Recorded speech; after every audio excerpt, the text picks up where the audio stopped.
Good evening, everyone. You're in the spotlight with Brian Gardner for this Tuesday, January the 30th, 2018. Good to have you all here for our first of two shows this week. Here we are on the air for one of our biggest shows of the year, and look at that, we're an hour late. Which, well, look, if you've been with us for as long as you have, many of you have over the years, you know that when we do these award shows, sometimes we get results awfully late, and we're late a lot anyway. But on these award shows, especially, we sometimes get results very late. Um, One of the concerns that I had when I changed the schedule for this year with the film award, because you all know if you've been with us, other than the first year we did this, which was spur of the moment, we came up with the idea literally overnight based on what the fans were pushing for us. When we other than the first year, we've always done this. We kind of drag this process out over the course of 2 months. We'll start it usually right after the holidays and then give you all about months to decide the nominees and then, a month to decide the winners. This year, we literally did the entire process in a month's time because of my personal situation. And look, that's the way it had to be.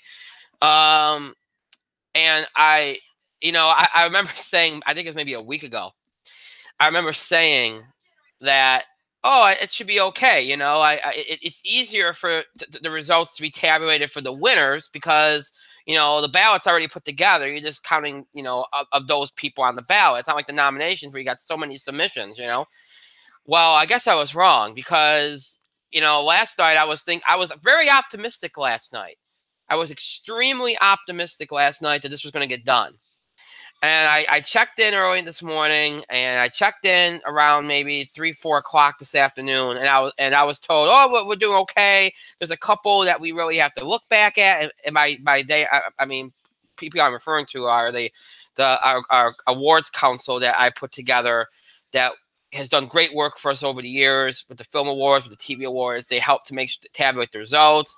They're not allowed to vote, but they help to tabulate the results, make sure everything's on the up and up, give us accurate counts so that we can validate the results.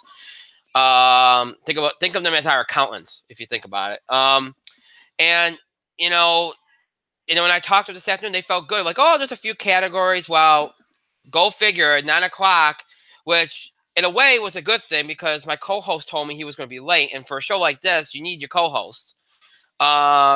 So it kind of worked out in the end. He'll be joining us soon.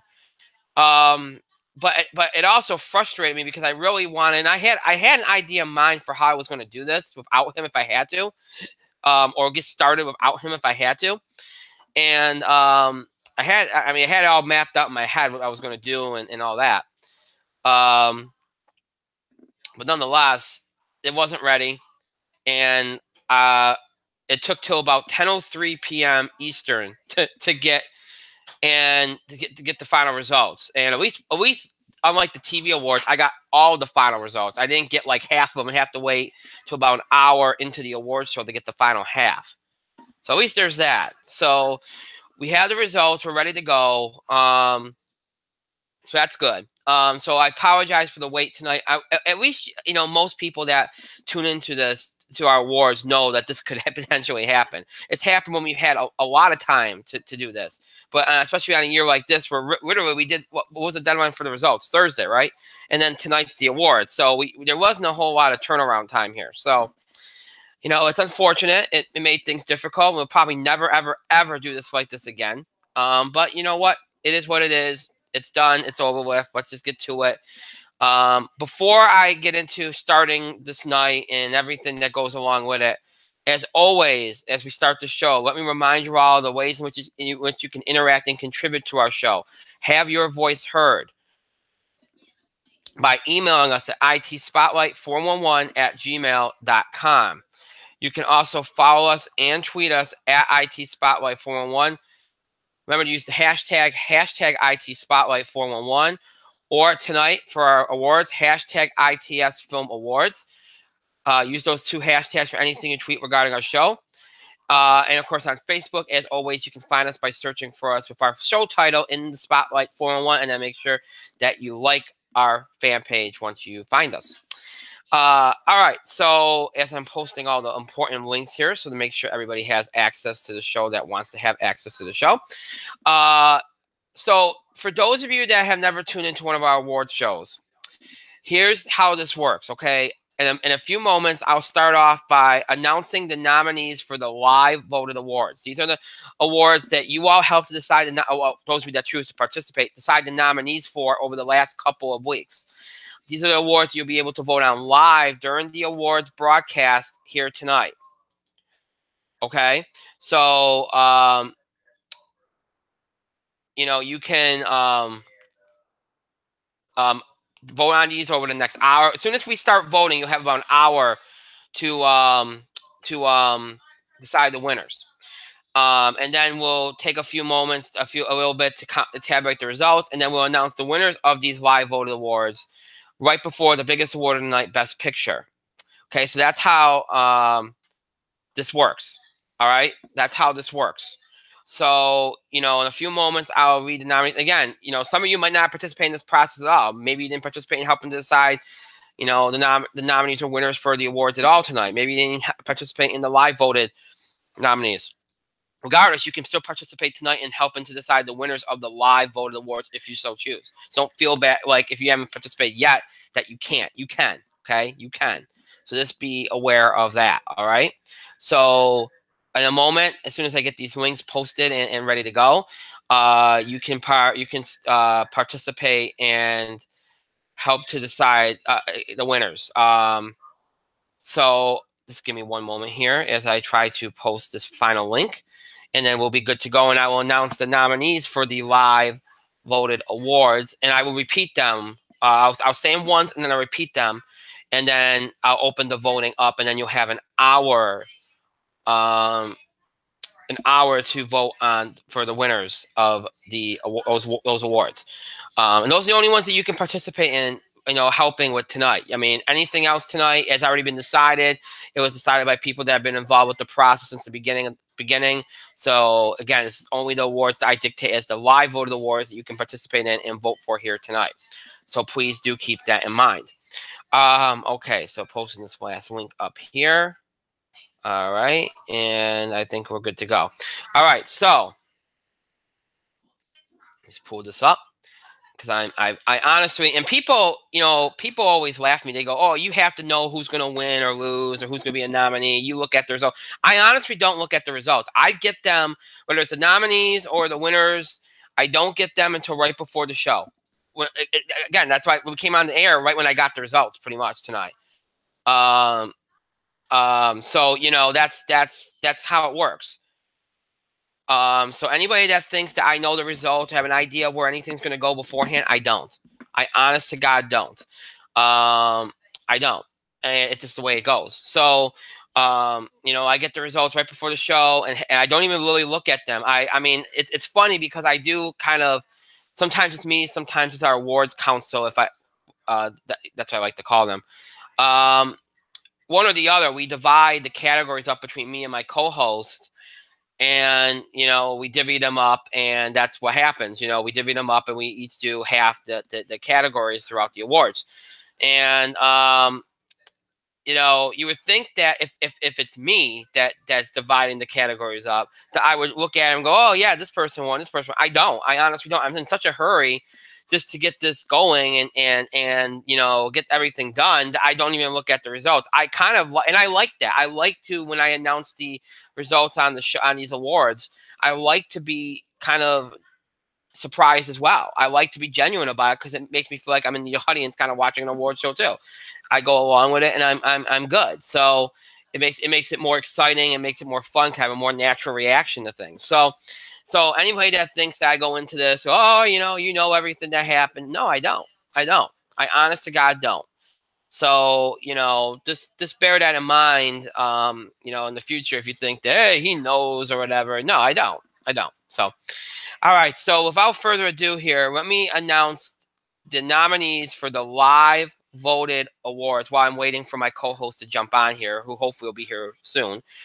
All right. So here are the nominees for the live voted awards. Now, there are, let me see, I got to count because I can't remember how many there are. 1, 2, 3, 4, 5, 6 categories. There are 6 categories for the live voted awards, just like last year. There are 3 nominees per category unless there was a tie, and then there might be one or two more. Which happens a lot on our show, as you know from over the years. We have a lot of ties. So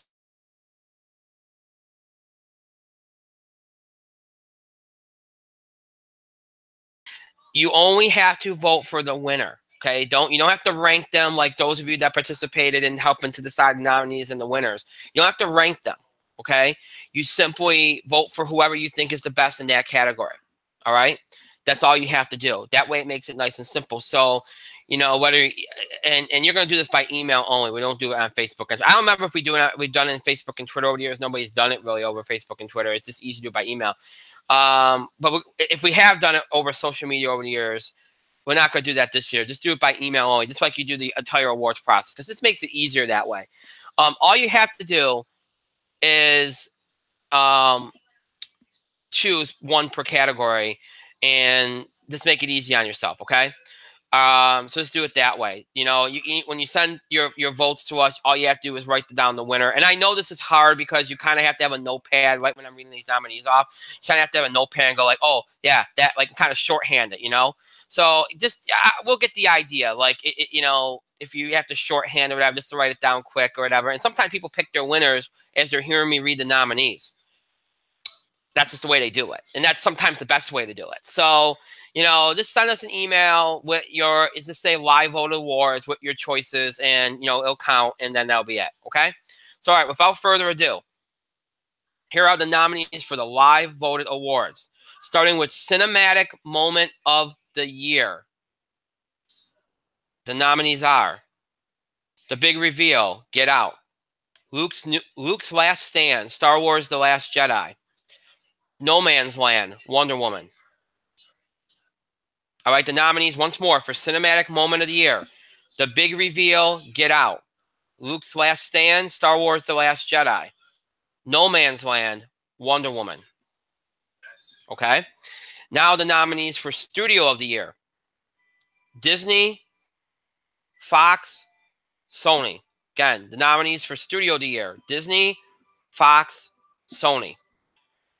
Now the nominees for Original Song of the Year: Miguel featuring Natalia Lafourcade, Remember Me, Coco; Keala Settle, This Is Me, The Greatest Showman; Nick Jonas, Nick Munson, and Justin Tranter, Home, Ferdinand. Again, the nominees for Original Song of the Year: Miguel featuring Natalia Lafourcade, Remember Me, Coco; Keala Settle, This Is Me, The Greatest Showman; Nick Jonas, Nick Monson, and Justin Tranter, Home, Ferdinand. The nominees for Cameo of the Year: Benedict Cumberbatch, Thor Ragnarok; Matt Damon, Thor Ragnarok; Frank Oz, Star Wars The Last Jedi. Again, the nominees for Cameo of the Year: Benedict Cumberbatch, Thor Ragnarok; Matt Damon, Thor Ragnarok; Frank Oz, Star Wars The Last Jedi. The nominees for Underrated Film of the Year: Baby Driver, Blade Runner 2049, Kong Skull Island, War for the Planet of the Apes. Again, the nominees for Underrated Film of the Year: Baby Driver, Blade Runner 2049, Kong Skull Island, and War for the Planet of the Apes. And finally, the last of the live voted awards: Underrated Actor, Actress, or Cast of the Year. The nominees: Karen Gillan, Andy Serkis, Zendaya. Again, the nominees for Underrated Actor, Actress, or Cast of the Year: Karen Gillan, Andy Serkis, Zendaya. All right, those are the 6 live voted awards. You will have, in just a moment, I'll open up the voting. You'll have an hour to vote on those awards. Okay? Remember, 1 per category, and send your winning choices to us at itspotlight411@gmail.com. Again, so make those votes by email only, please. 1 per category. We'll announce the winners of the live voted awards right before the biggest award of the night, Best Picture, later on in the night. Again, you'll have an hour starting now. and you may start voting on those right now. So go right ahead as I welcome Mike in. Mike, you're in the spotlight.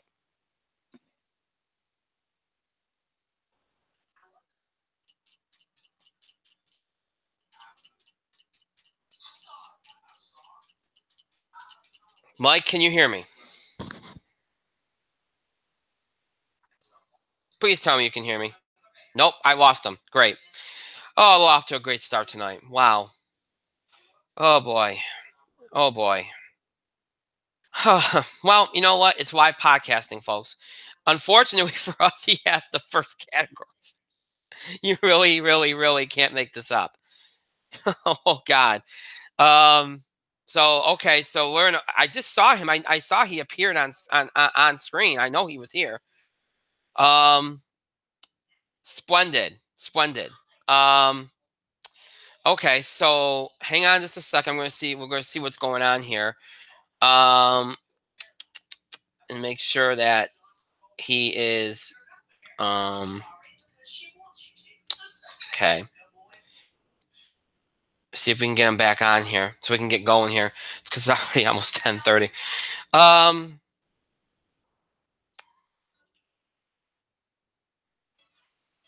Okay. That moment when you get your phone vibrates and you think it's a message from me. Oh, there he goes. Mike, can you hear me? You know, I was enjoying a lovely evening filled with fruit ninja Oh, Jesus. and delicious appetizers from Dave and Buster's because I just don't recommend their food very much. And you know what? I saw you pop up saying, "Oh, where do you go?" And I'm like, "I am enjoying a lovely evening out." How dare you, good sir? Oh, Jesus. We gave you thankfully, our awards council gave you an hour, so relax. I'm actually more irritated at the fact that Google Hangouts is not working on my laptop tonight. That's not good. It had frozen on your bald spot, Brian. Oh, goodness. You should be offended. I am extremely offended. It froze on the bald spot behind your head. Oh, goodness. It was dramatically traumatic. Oh, I can't imagine how you survived. I had to shut the whole thing down. It was awful. Nightmares tonight, I imagine. Oh, plenty. Awful things. Well, okay, listen, we better, in the interest of time and in the interest of hoping nothing freezes up and goes further wrong, we should get going. And you have the first category, so. I do. What do I have that is the first category?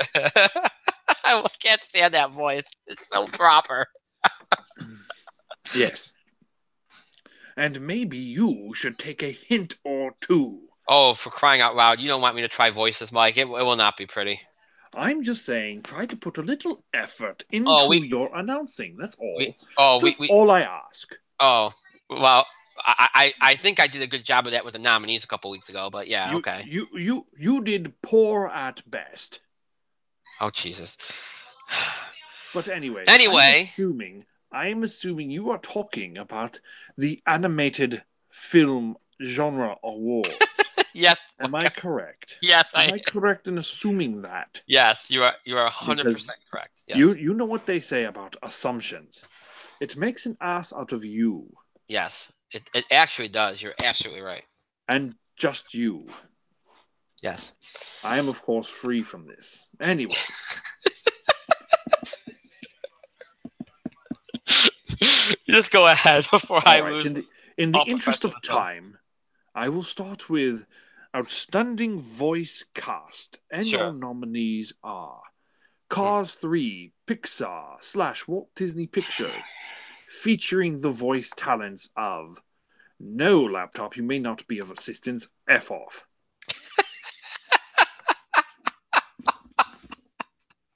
Featuring the voice talents of Owen Wilson, Larry the Cable Guy, Kerry Washington, Nathan Fillion, Cristela Alonso, and others. Coco, Pixar / Walt Disney Pictures, featuring the voice talents of Anthony Gonzalez, Gael Garcia Bernal, Benjamin Bratt, and others. Despicable Me 3, Illumination Entertainment and Universal, featuring the voice talents of Steve Carell, Kristen Wiig, Miss Miranda Cosgrove, Trey Parker, and others. Ferdinand, 20th Century Fox, featuring the voice talents of John Cena, Kate McKinnon, Bobby Cannavale, David Tennant, and others. The Lego Batman Movie, Warner Brothers, featuring the voice talents of Will Arnett, Zach Galifianakis, Michael Cera, Rosario Dawson, Ralph Fiennes, and that's all that's listed. How embarrassing. There are more voice talent in that movie. You should be ashamed. However, the winner is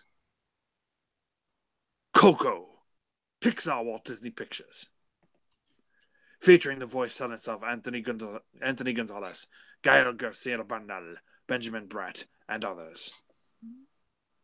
Outstanding Animated Film, and your nominees are The Boss Baby, 20th Century Fox, Cars 3, Pixar/Walt Disney Pictures, Coco, Pixar/Walt Disney Pictures, Ferdinand, 20th Century Fox, The Lego Batman Movie, Warner Brothers, and your outstanding animated film is Coco, Walt Disney/Pixar. Okay, so this is gonna be the quickest probably announced of the night. To the surprise of nobody, Coco wins both. And I haven't seen the movie, and I've to this point I've seen every movie in this category but Ferdinand. So unless Ferdinand was like, this amazingly classic, it might be a very good movie. I don't know. Coco deserved this. I think the pick was the right choice. Even in terms of voice cast, it was a very vibrant movie. And voice talent was very important in that movie, especially given the musical aspect of it. So I thought, I like both decisions. I thought that was pretty much the way it would go. So, Mike, anything more to add? No, I do not have analysis of this category. I've seen none of these movies, except for Lego Batman. I really enjoyed Lego Batman. Yes, as did I. All right, so from animated, we go to the comedy genre. And we'll start, as we always do, with the supporting categories. So now the nominees first for Outstanding Comedic Performance by an Actress in a Supporting Role. The nominees are Elizabeth Banks as Gail Abernathy McCaden Feinberger, Pitch Perfect 3. Kristen Bell as Kiki, A Bad Mom's Christmas. Kathryn Hahn as Carla Dunkler, A Bad Mom's Christmas. Kelly Rohrbach as CJ Parker, Baywatch. And Rebel Wilson as Patricia Fat Amy Hobart, Pitch Perfect 3. And the In the Spotlight Film Award for Outstanding Comedic Performance by an Actress in a Supporting Role goes to Rebel Wilson as Patricia Fat Amy Hobart, Pitch Perfect 3. The nominees for Outstanding Comedic Performance by an Actor in a Supporting Role: John Bass as Ronnie Greenbaum, Baywatch. Jack Black as Professor Sheldon Shelley Oberon, Jumanji, Welcome to the Jungle. Zac Efron as Matt Brody, Baywatch. Dave Franco as Greg Sestero, The Disaster Artist. Seth Rogen as Sandy Sequeira, The Disaster Artist. And the In the Spotlight Film Award for Outstanding Comedic Performance by an Actor in a Supporting Role goes to Jack Black as Professor Sheldon Shelley Oberon, Jumanji, Welcome to the Jungle. So Jack Black and Rebel Wilson. Mike, any thoughts? Jack Black was outstanding in Jumanji, Welcome to the Jungle, so his made sense. I do not watch the Pitch Perfect movies. Yes, I have sampled the finest waters. I prefer this water from this magical grocery store called Aldi's, and I was just sipping on my bottle of pure aqua purified water. And I can honestly say I have not seen Pitch Perfect 3, so I cannot comment on it. Um, I was kind of wondering. Well, first of all, I think I haven't seen Jumanji yet, so but everybody I've heard that's seen it said Jack Black was hilarious in it. So, um, you know, and again, I think you and me talked about this when the nominees came out. That Dave Franco was a lot more drama in that movie, at least more of like serious nature in that movie. So it doesn't surprise me to see him not win here. And even Seth Rogen, I don't know, people thought he was in enough of it. And Baywatch, even though I enjoyed it, I know a lot of people didn't see it. So I guess it makes sense given how, especially during the voting, how big Jumanji is. So, and as for Rebel Wilson, it's the last Pitch Perfect movie. I kind of had a feeling that maybe her, and we'll see what happens later with Anna Kendrick, but I kind of had a feel maybe them two would, might get something here because of the fact it's the last one. And they're both, especially Rebel Wilson, she's usually pretty funny. So, yeah, plus again, when the voting happens too, sometimes the more current movies can do better. It's the way it goes. So, all right, the lead categories. Next up, outstanding comedic performance by an actress in a leading role. The nominees are Alexandra Daddario as Summer Quinn, Baywatch. Anna Kendrick as Becca Mitchell, Pitch Perfect 3. Mila Kunis as Amy Mitchell, A Bad Mom's Christmas. Karen Gillan as Ruby Roundhouse, Jumanji, Welcome to the Jungle. Amy Poehler as Kate Johansson, The House. And the In the Spotlight Film Award for Outstanding Comedic Performance by an actress in a leading role goes to Anna Kendrick as Becca Mitchell, Pitch Perfect 3. And now the nominees for Outstanding Comedic Performance by an actor in a leading role. The nominees: Dwayne Johnson as Lieutenant Mitch Buchanan, Baywatch. Dwayne Johnson as Dr. Smolder Bravestone, Jumanji, Welcome to the Jungle. Will Ferrell as Scott Johansson, The House.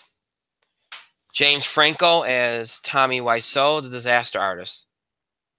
And Kevin Hart as Franklin Mouse Finbar, Jumanji, Welcome to the Jungle.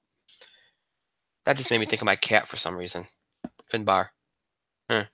Sorry. Random thought. Anyway, and the winner and the In the Spotlight Film Award for Outstanding Comedic Performance by an actor in a leading role goes to Dwayne Johnson as Dr. Smolder Bravestone, Jumanji, Welcome to the Jungle. So, The Rock and Anna Kendrick. Mike? This flows with everything I had previously predicted because The Rock was phenomenal as Dr. Smolder Bravestone from Jumanji, Welcome to the Jungle. Lovely choice, lovely choice. I'm a little. I take that back. I'm not surprised because I think sometimes people vote with genre too, and sometimes they go with then Jumanji's a comedy, and again more recent, so it might be more fresh in people's minds. And The Rock is pretty much the big guy, the star in Hollywood right now, and it makes sense. And again, I haven't seen the movie yet, but again, it falls in line with what I've heard. And I think this was more. I think we talked about with Central Intelligence a couple of years ago, where maybe The Rock and Kevin Hart split votes. I didn't see that happen here. I don't think it really did. So, and look, in light of what's going on, I'm not going to be surprised at all to see Disaster Artist and Franco not do well tonight. It's just the way it is, But yeah, I don't mind the Dwayne Johnson choice. And Anna Kendrick, again, kind of falls in line with what I said about Rebel Wilson a couple minutes ago, where, it's the last Pitch Perfect, so you wonder if that played a role. Sometimes nostalgia plays a role. And I'm not saying she didn't deserve it, but, it doesn't surprise you to see her win. All right, so finally, the last award in the comedy genre, Outstanding Comedic Film. The nominees are A Bad Mom's Christmas, STX Entertainment. Baywatch, Paramount. The Disaster Artist, A24. The House, Warner Brothers New Line. And Jumanji, Welcome to the Jungle, Sony Columbia. And the In the Spotlight Film Award for Outstanding Comedic Film goes to Jumanji, Welcome to the Jungle. Mike, your thoughts? Jumanji was arguably the funniest movie of last year, so it is no surprise for it to be the In the Spotlight Comedy of the Year. And the fact that you have not seen this movie is a you problem, because even I've made time to see this movie, Well, I didn't see Star Wars, so I suppose I had more time to see it other than your 15 Star Wars viewings. So I I went twice. suppose it. Star Wars. Twice. Your modesty is worth praise, I suppose. Hmm. In this case, yes, you're 15 times, and but Jumanji was worth every penny, and I don't know if they can continue on from here. Probably not, but it was You mean worth the ride. It was you worth mean the another ride. you mean another movie? Yes, They've already approved a sequel. yes, they pretty. I'm not going to spoil it, but it seems improbable. But who knows? Hmm. Anyway, I already kind of stated this, with everything that's going on. I wouldn't be surprised. I thought this was going to be like a two-horse race between Disaster Artist and Jumanji. And again, when the voting was going on and everything that's going on, I'm not surprised to see Disaster Artist kind of get slammed shut here. And Jumanji is doing huge right now. It's well received. So this doesn't surprise me in the least, given that. So, all right, we now go to the action adventure categories, where Mike, you are on here. So go ahead. Yes, I suppose I am on right now. So let me begin with the ladies. Outstanding action adventure performance by an actress in a supporting role. And your nominees are Kate Blanchett as Hela, Thor, Ragnarok.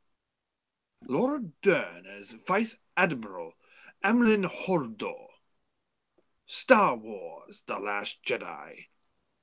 Carrie Fisher as General Leia Organa, Star Wars The Last Jedi. Karen Gillan as Nebula, Guardians of the Galaxy, Volume 2. Palm Clementoff as Mantis, Guardians of the Galaxy, Volume 2. Kelly Marie Tran as Rose Tico, Star Wars The Last Jedi.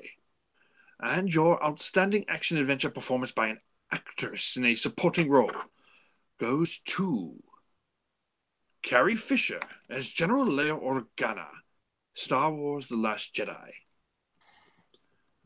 An outstanding action adventure performance by an actor in a supporting role. And your nominees are Dave Bautista as Drax, Guardians of the Galaxy Volume 2. Adam Driver as Kylo Ren, Star Wars The Last Jedi. Robert Downey Jr. as Tony Stark / Iron Man, Spider-Man Homecoming. Colin Firth as Harry Hart / Galahad, Kingsman, The Golden Circle. Mark Hamill as Luke Skywalker, Star Wars The Last Jedi. Tom Hiddleston as Loki, Thor. Michael Rooker as Yondu, Guardians of the Galaxy Volume 2. Mark Ruffalo as Bruce Banner / Hulk, Thor, Ragnarok. Kurt Russell as Ego, Guardians of the Galaxy Volume 2. Mark Strong as Merlin, Kingsman, The Golden Circle.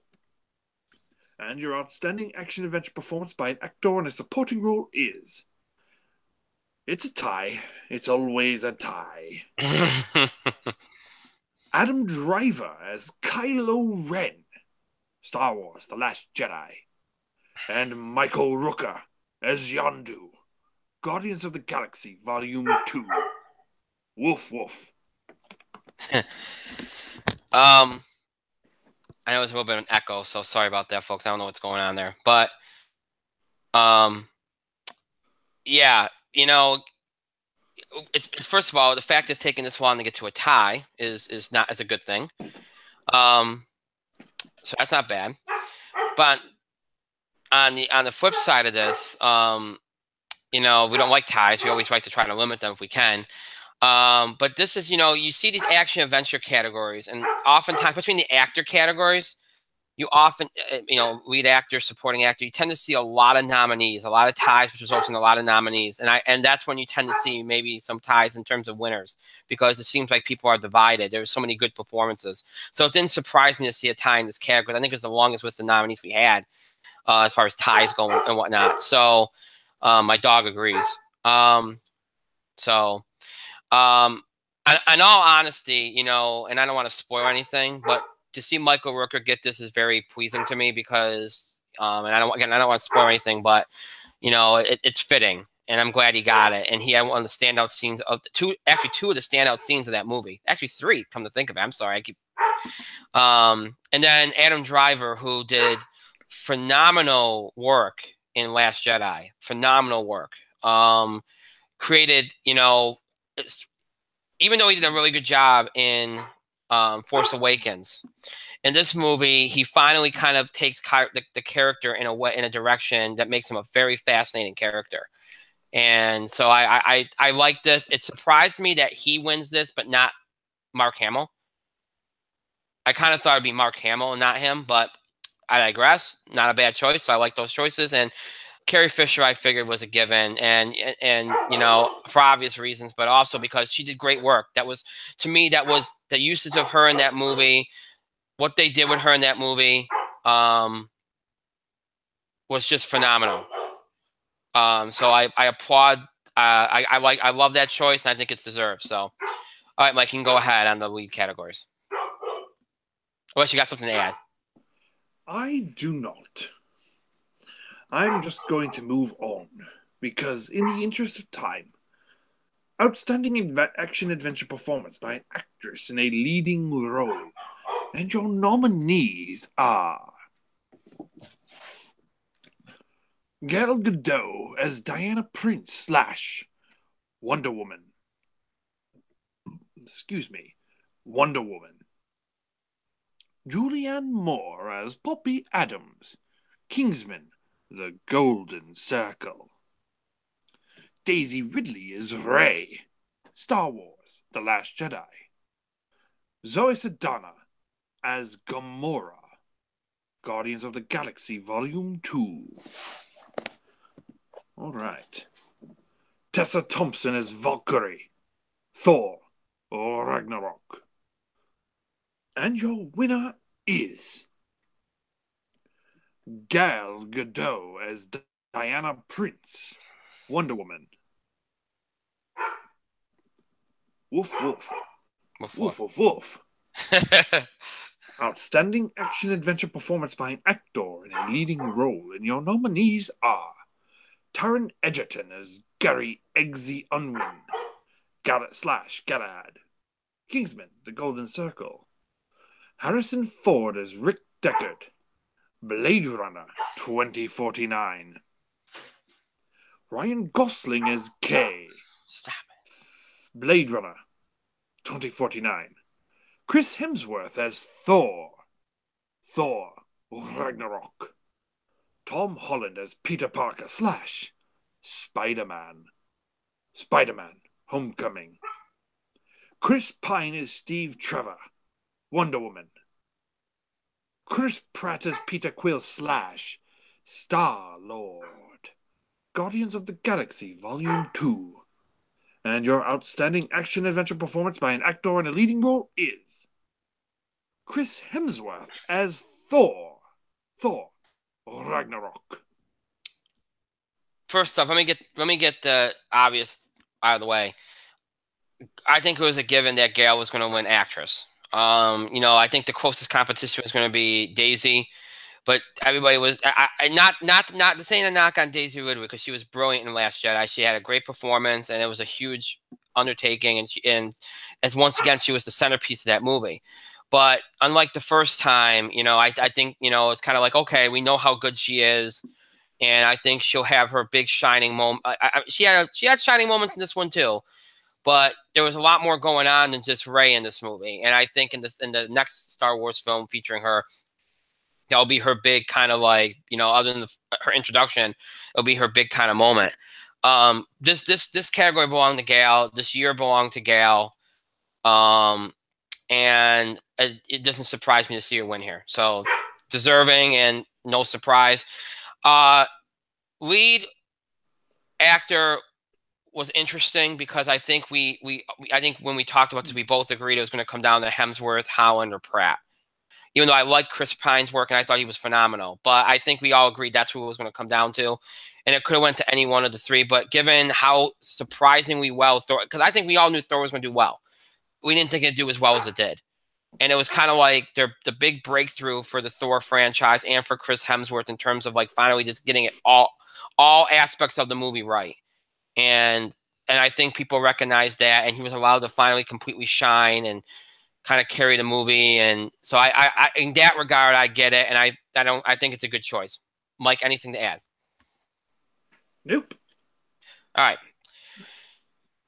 Outstanding action adventure film. Your nominees are Blade Runner 2049, Warner Brothers.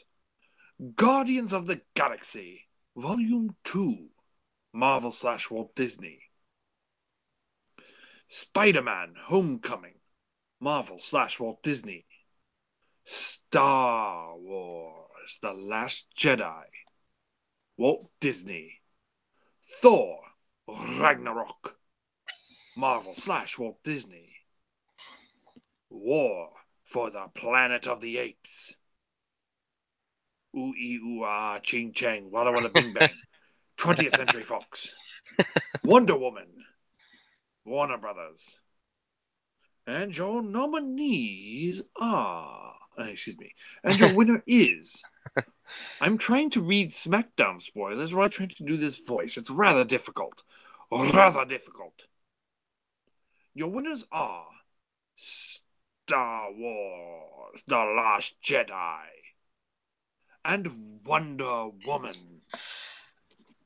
Again, given the amount of nominees and given there was apparently ties here, it doesn't surprise you to see a tie in terms of the winners. We discussed that a few moments ago.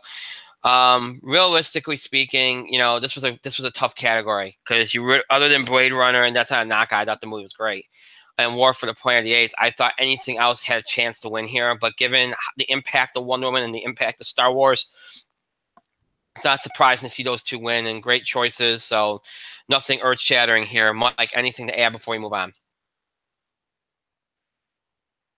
I have strong feelings about how Guardians of the Galaxy Volume 2 was not in the conversation.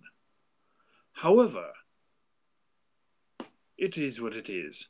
I'm just glad your monkey movie did not win. But I'm less happy that Guardians was not in that conversation. Tisk, tisk. I'm sure it was in the conversation. I'm sure it did well voting-wise. I just, you know, it's not like Blade Runner or War for the Planet of the Apes. I'm sure it was well represented. But yeah. All right. Now we go into the drama genre. And we'll start again in the supporting categories with outstanding dramatic performance by an actress in a supporting role. The nominees are Mary J. Blige as Florence Jackson, Mudbound.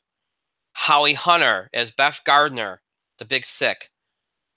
Daphne Keane as Laura X-23, Logan. Laurie Metcalf as Marion McPherson, Lady Bird.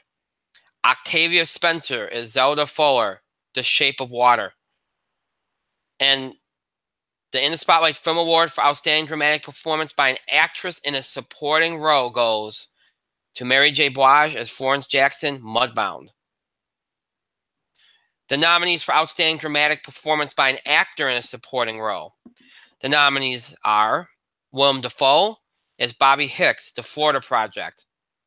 Luke Evans as Gaston, Beauty and the Beast. Armie Hammer as Oliver, Call Me By Your Name. Richard Jenkins as Giles, The Shape of Water. Kevin Kline as Maurice, Beauty and the Beast. Sam Rockwell as Officer Jason Dixon, 3 Billboards Outside Ebbing, Missouri. Patrick Stewart as Charles Xavier, Logan. And the In the Spotlight Film Award for Outstanding Dramatic Performance by an Actor in a Supporting Role goes to Willem Dafoe as Bobby Hicks, The Florida Project. So Willem Dafoe and Mary J. Blige. Mike, any thoughts? No. I'm a little surprised. Not to see Willem Dafoe, because anybody that's seen his performance knows that he probably was the best, and it's surprising to see him not getting a lot of as much recognition as we all thought he would this award season. Not that Sam Rockwell wasn't good, but we all know how that movie's been received by some. And really, when we do these awards, I'm always shocked when maybe the movies that got seen more don't do as well. And I'm kind of surprised not to see Patrick Stewart, even Kevin Kline do well here, but Willem Dafoe's a really good choice, and really probably the best performance in the category, other than Patrick Stewart in my mind. And then Mary J. Blige was brilliant in Mudbound. I'm shocked that enough people saw it to get her this recognition, but she was brilliant. Really, other than her, Daphne Keene and Laurie Metcalf, I thought had the best performance in this category, so I think that's a good choice to have her. I'm just pleasantly surprised to see her get it, but good choice. All right, the lead categories. Outstanding dramatic performance by an actress in a leading role. The nominees are Jessica Chastain as Molly Bloom, Molly's Game. Sally Hawkins as Elisa Esposito, The Shape of Water. Frances McDormand as Mildred Hayes, 3 Billboards Outside Ebbing, Missouri. Cerise Ronan as Christine Lady Bird McPherson, Lady Bird. Meryl Streep as Kay Graham, The Post. Emma Watson as Belle, Beauty and the Beast.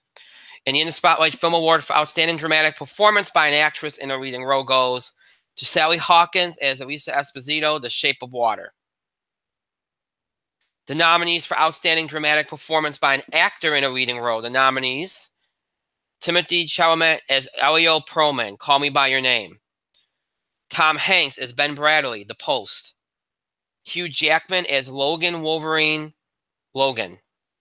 Hugh Jackman as P.T. Barnum, The Greatest Showman. Daniel Kaluuya as Chris Washington, Get Out. Gary Oldman as Winston Churchill, Darkest Hour. Bill Skarsgård as It, Pennywise the Dancing Clown, It. And the In the Spotlight Film Award for Outstanding Dramatic Performance by an Actor in a Leading Role goes to a tie. And it's a 3-way tie. The winners: Timothée Chalamet as Elio Perlman, Call Me By Your Name. Hugh Jackman as P.T. Barnum, The Greatest Showman. Daniel Kaluuya as Chris Washington, Get Out. Again, no surprise. You see more than a lot of nominees in the category, some ties. You'd think that there's a potential for ties with the winners. Sometimes 3-way ties are crazy to think about, but it happened here. Timothée Chalamet and Daniel Kaluuya gave 2 of the best acting performances of the year, so no problems with those 2. I'm a little surprised to see Hugh get the win here for Greatest Showman and not Logan. I'm not saying he wasn't great in Greatest Showman. He was brilliant in that movie. I don't mind it, but it's just shocking to see it for that over Logan, personally. But again, 3 great choices. And then Sally Hawkins for lead actress, I think, is a great choice. She's the person I thought would do extremely well this year, and she hasn't. It's kind of like Willem Dafoe. You think that they're going to do well, and you think they're the best performances in those categories, and they're not getting as much recognition as they deserve. But it is what it is, so I think that's a great choice. Mike, any thoughts? No, I have none. This is the categories that Mike doesn't really see much of the movies in. So usually there's not a whole lot of analysis there. But hey, I saw Logan. I saw Beauty and the Beast. You did. I saw Molly's Game. It's not my fault it wasn't nominated for an award. Those freaking Oscars. You are absolutely right. You have seen more of these movies than any other year. And that's probably because some of these movies that ended up here didn't belong here, but that's okay. It's all right. Anyway, all right. So we got one more award in this genre before we get out of this genre and out of the genre categories in general. So away we go. The nominees for the final award in the genre categories: Outstanding Dramatic Film. The nominees: Beauty and the Beast, Walt Disney Pictures. Call Me By Your Name, Sony Pictures Classics. Dunkirk, Warner Brothers. Get Out, Universal. It, Warner Brothers. Lady Bird, A24. Logan, 20th Century Fox. The Greatest Showman, 20th Century Fox. The Post, 20th Century Fox. The Shape of Water, Fox Searchlight. And the In the Spotlight Film Award for Outstanding Dramatic Film goes to a tie. Here come the ties. I knew it was too good to be true. We have another three-way tie. Second of the night. Second in a row. The winners, Beauty and the Beast, Walt Disney Pictures. The Greatest Showman, 20th Century Fox. And The Shape of Water, Fox Searchlight. Mike, your thoughts? I don't have many thoughts about this, but I did enjoy Beauty and the Beast. What was the other movie that won? Greatest Showman and The Shape of Water. Yes, that was the only one I saw. Again, Shape of Water, not surprised. Beauty and the Beast, surprised it hasn't done better than it has tonight. Again, early part of the year, sometimes out of sight, I guess. You would think that a movie that made $1 billion would be out of sight, but I haven't just seen The Greatest Showman. I think it's really, really good, and I'm not saying it's not deserved, but it is surprising to see that getting more attention than Logan. Again, early in the year, maybe, sometimes you get this voting. Maybe one of the drawbacks doing the voting so close to the holidays when some of these movies came out. But three great choices. I won't argue with them. Just a little bit surprising in terms of like what movies are getting left out of it. But, All right, so that's the end of the genre categories as we move out of drama and close the book on the genre categories. So we did comedy, animated, action, adventure, and drama. Genre categories over. We now move on to more of the technical categories here. And we jump to best music scoring and then visual effects, which Mike has. So go ahead, Mike. You can hold your bloody horses for a moment. No problem. I had you talking for another 25 minutes. Being wrong isn't great all the time.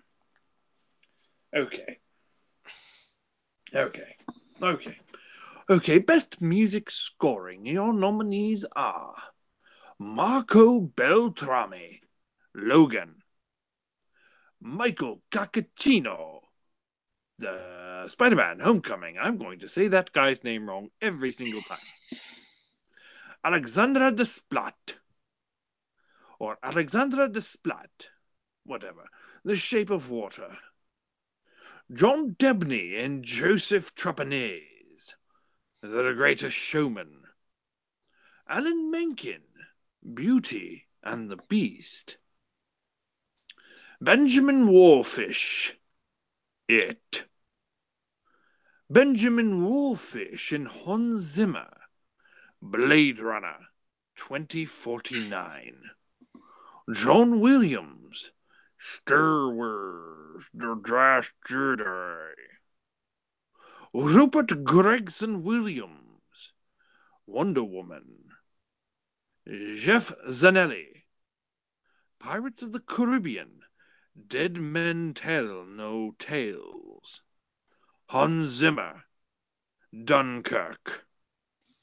And your best music scoring in a motion picture goes to John Debney and Joseph Trapanese. The Greatest Showman. Well, they got all the attention for Wonder Woman, and here they are again. And I think they did not Wonder Woman, for La La Land. Pardon me. Wow, sorry. Woo. And I think they deserve it more for Greatest Showman, to be honest, because I think the work was much better. And I think I haven't seen the movie, and really I've seen everything in this category. I agree with this decision. I think this is the right choice. Only other movie that really kind of rivals it was probably, Beauty and the Beast, but a lot of it you've heard before. So, not that matters. But yeah, that would be the only other movie that I thought rivaled it. So yeah, good choice. Mike, anything to add? I preferred Beauty and the Beast, but here we go. Best visual effects. Rage incoming. Your nominees are Beauty and the Beast, Coco, Dunkirk, Guardians of the Galaxy, Volume 2, It, Jumanji, Welcome to the Jungle, Pirates of the Caribbean, Dead Men Tell No Tales, Spider-Man, Homecoming, Star Wars, The Last Jedi, Thor, Ragnarok. And your best visual effects go to Thor, Ragnarok. Okay. Yes. This is Mm-hmm. for me, and I'm going to make my comments brief and short. There is always one or two or multiple categories where everybody gets it wrong, and we have one here. Thor Ragnarok was not even the most visually striking movie, or at least by Marvel, this year. That would be Guardians of the Galaxy Volume 2. It is not even the most visually striking picture, released by Disney this year. That is literally everything but Spider-Man.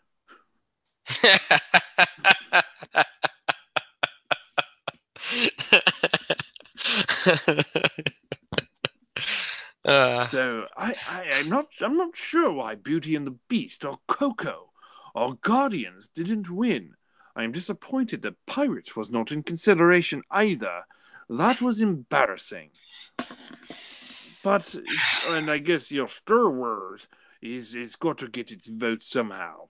So yikes.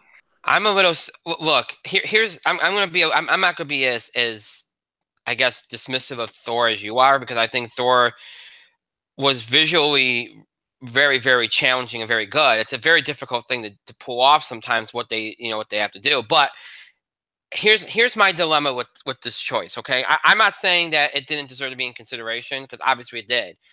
My issue with Thor is, okay, and again, you look at Guardians. I'm going to throw Guardians, Coco, and Beauty and the Beast in here, okay? Because when as far as cinematography goes, the best film in this category was Dunkirk, okay? Pure, because it wasn't necessarily visual. It was more like just in terms of clear and concise and images and okay, but we're talking visual effects here. So that to me took Dunkirk out of the mix. It doesn't deserve to be here, even though there was a lot of cool visuals. Not the same thing. Jumanji, same thing. Pirates, I was surprised it even got nominated. I didn't know if it was going to have the support because people didn't seem to like the movie. I don't know why, but they didn't. So, and Spider-Man, I didn't think had anything special visually. All right, so when you look at this, it comes down to Beauty and the Beast, Coco, Guardians, Star Wars, Thor. All right. Some people might think, well, Coco's animated, so that takes it out of it. I don't like that logic, but I can understand some people's logic behind that. So that leaves you with Beauty and the Beast, Guardians, Star Wars, and Thor. Okay, what movie of all this had the most complex visual sequences and was probably the most challenging? Star Wars was at times, but a lot of it was very practical and kind of the same stuff you'd see a lot. All right. So, and same thing with Beauty and the Beast. It was an escape. A lot of it was set design and everything. Okay. All right, fine. And some of the things that they did with the facial expressions, that was really good. But again, nothing earth shattering. So that leaves you with what? Guardians and Thor, right? And Thor took a lot of inspiration from Guardians. All right. But the entire last hour of Guardians of the Galaxy, from the showdown with Ego to the death scene at the end, and just the way the film ends, is there's nothing visual effect wise better this year than that. Nothing. And I've seen all the visual effects type movies, okay? There is nothing more challenging and better than that last hour of Guardians of the Galaxy. So while I'm not going to sit here and go, well, geez, you know what, this should have been a slam dunk, I can get why some people might prefer other things. But in my mind, if I were to choose, that would have been the movie I would choose. Because, again, it's about the sequence, it's about the challenge, and about all that's involved in it. And in my mind, that was the most involved and most challenging sequence of any of these movies. That should have been enough for it to win this award. Now, I'm not just playing to Mike here, I'm just being honest. So I don't think Thor is a terrible choice because it was challenging in its own right. I just think it was the wrong choice. But that's what this is for. People have different opinions. So, all right. I am up next for the next few awards here. I'll do next award I'll do is film advertising, marketing, environment, and then we'll do the newcomer awards. Explain those in a moment. But first, best film advertising, marketing, and viral marketing. The nominees are Beauty and the Beast, Guardians of the Galaxy Volume 2, It, Thor Ragnarok, Star Wars The Last Jedi.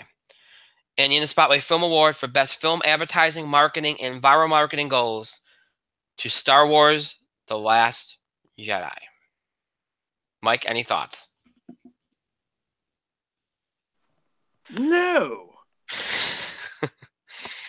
I'm going to be honest with you. Again. And I'm a Star Wars fan. Okay? And I'm not going to criticize the way people vote because everybody's entitled to vote the way they want. And again, everybody's got their opinions, so I welcome it. But I'm also welcome to disagree and also explain why. Star Wars The Last Jedi did nothing clever in their marketing. All it did was plaster itself on every single product it can potentially do, just like they did with Force Awakens, and just like they did with Rogue One. Okay, that's not clever. That's just typical marketing for a big movie. Contrast that with the way they marketed Thor. Contrast that with the way they marketed It. Contrast that with the way they marketed Guardians of the Galaxy. Okay, I'm not gonna put Beauty and the Beast. I think they did the same thing as Star Wars. Different campaigns, different ways of looking at it, clever ways to market, different posters, different kind of themes, old school kind of fun stuff. It was different. It was unique. Okay.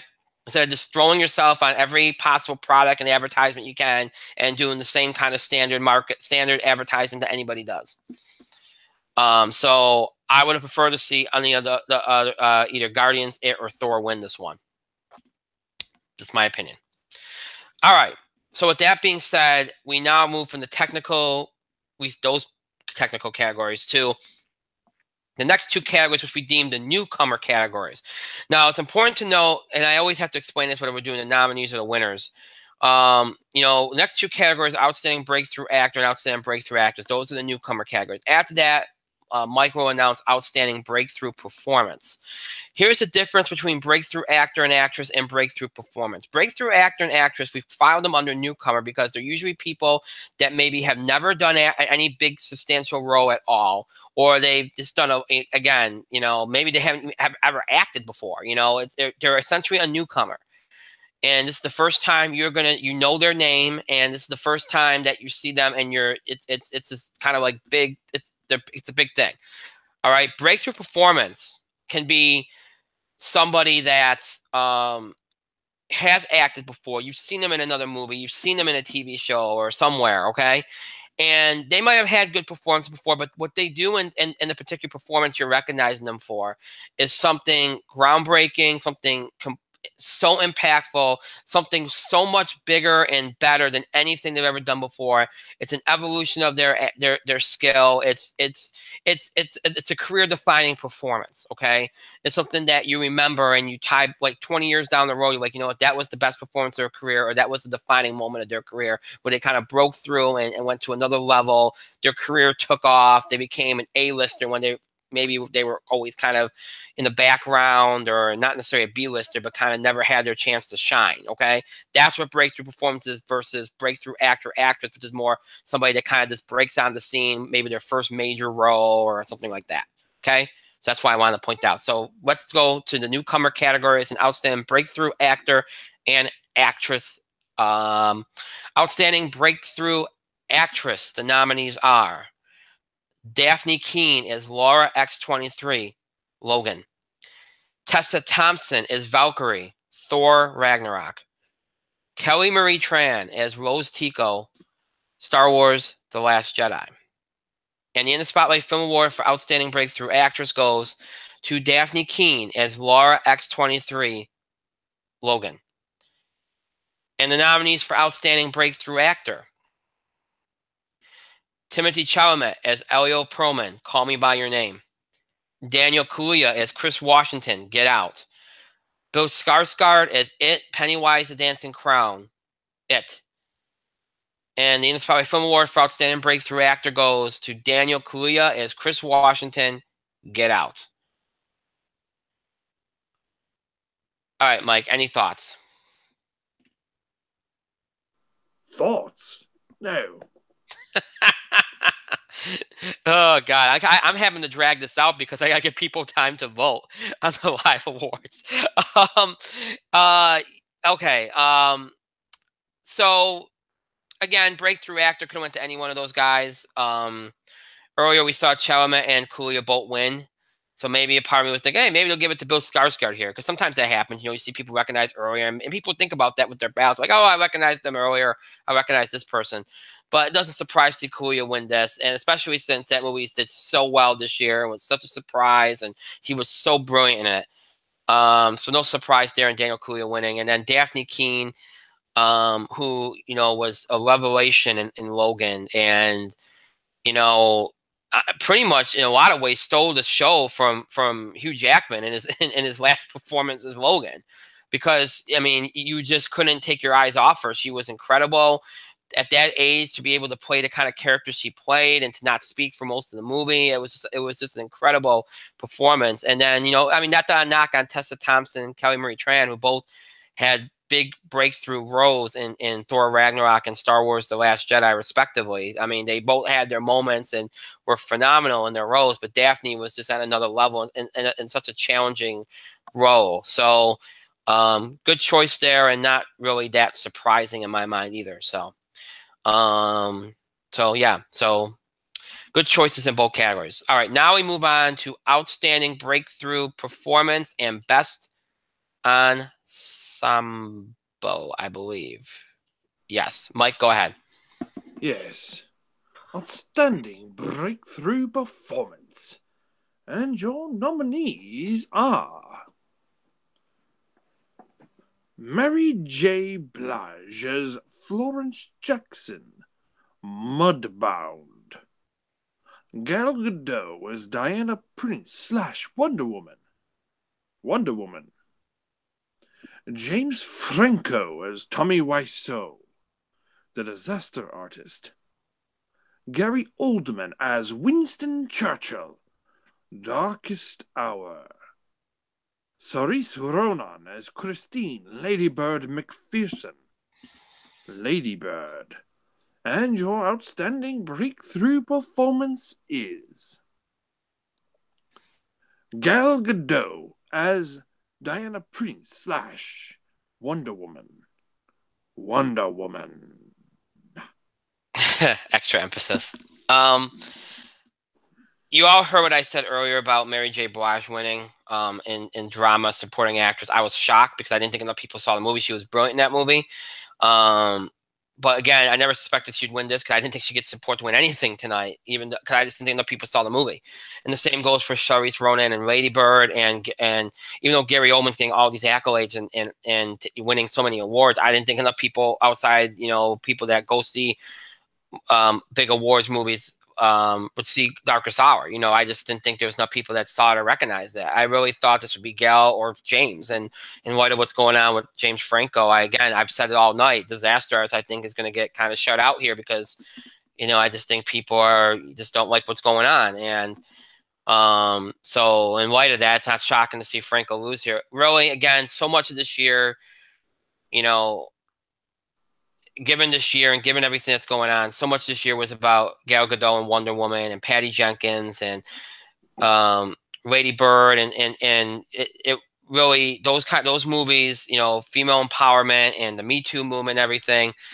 It was a year of just a lot of accolades for women, and rightfully so, because it was a great year for female roles and a great year for especially on the big screen. So Gail winning this is not a surprise, and again, not a bad choice at all. And it's not surprised to see Gail doing so well tonight. So, Mike, anything to add? I do believe Gary Oldman has had more than many breakthrough roles in his time. Mm-hmm. I also think James Franco, who was previously nominated for an Oscar, has had more than his share of breakthrough roles. So that leaves a 3-person race. True. That's true. You're And right. Gal Gadot was really the only choice because, why not? The movie got seen. Yes. Who saw Lady Bird anyway? Well, but yeah, yeah. And to your point, I think that one of the things we got to be careful of just before we move on in this category is you noted this. Somebody, as I mentioned, some of these actors have had breakthrough roles. Now, again, it's so very subjective because what is a breakthrough for one person might not be a breakthrough for another.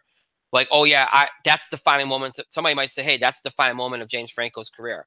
But then somebody else might say, well, it was a couple years ago when I forget the name of the movie, but when he was nominated for an Oscar. And again, I'm trying to think of the name of the movie. I can't.